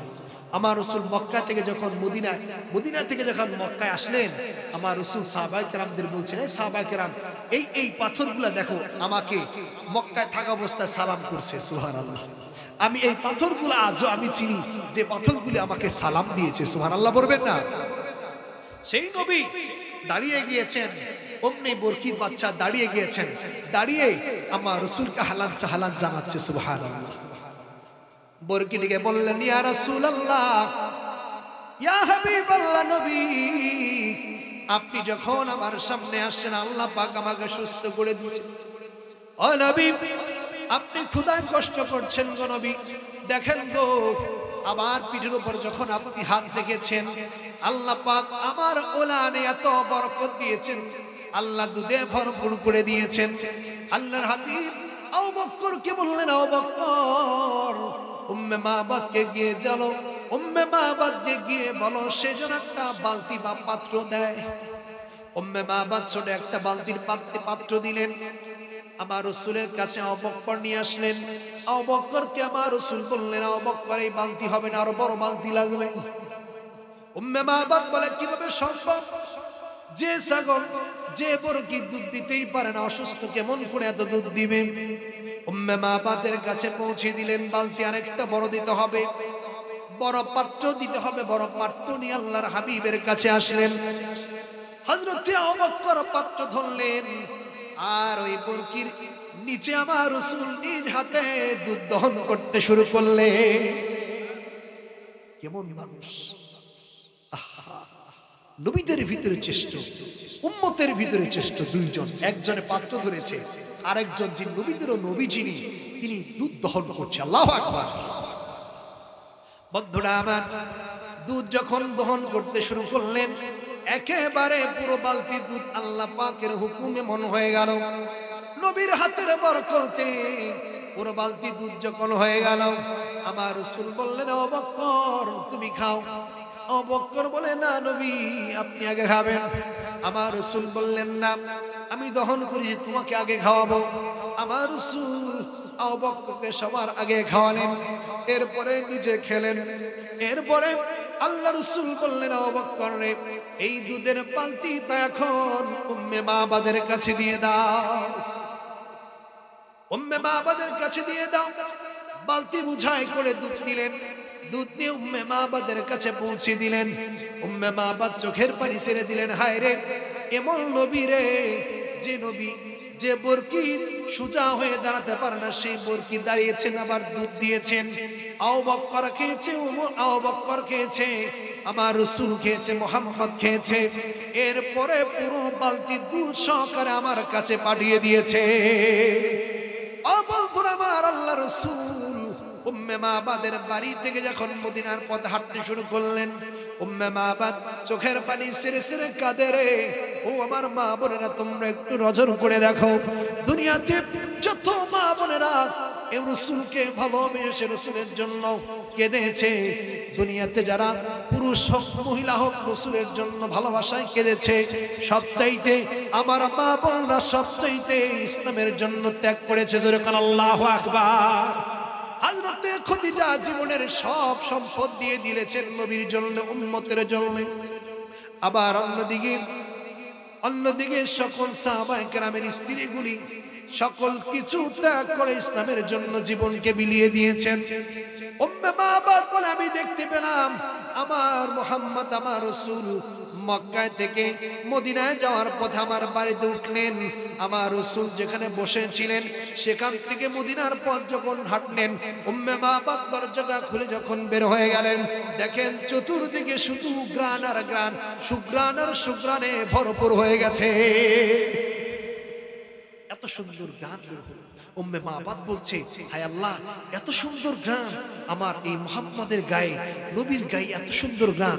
আবু বকর, ওমর, আবু বকর আমার রাসূলের দিকে উম্মে মাবাদ তাকিয়ে আছেন আর চোখের পানি ছেড়ে কাঁদছে। হায় রে, এত সুন্দর মানুষ আমার বাড়িতে আসছিল, আমি তাদেরকে কোনো আপ্যায়ন করতে পারলাম না। আল্লাহু আকবার।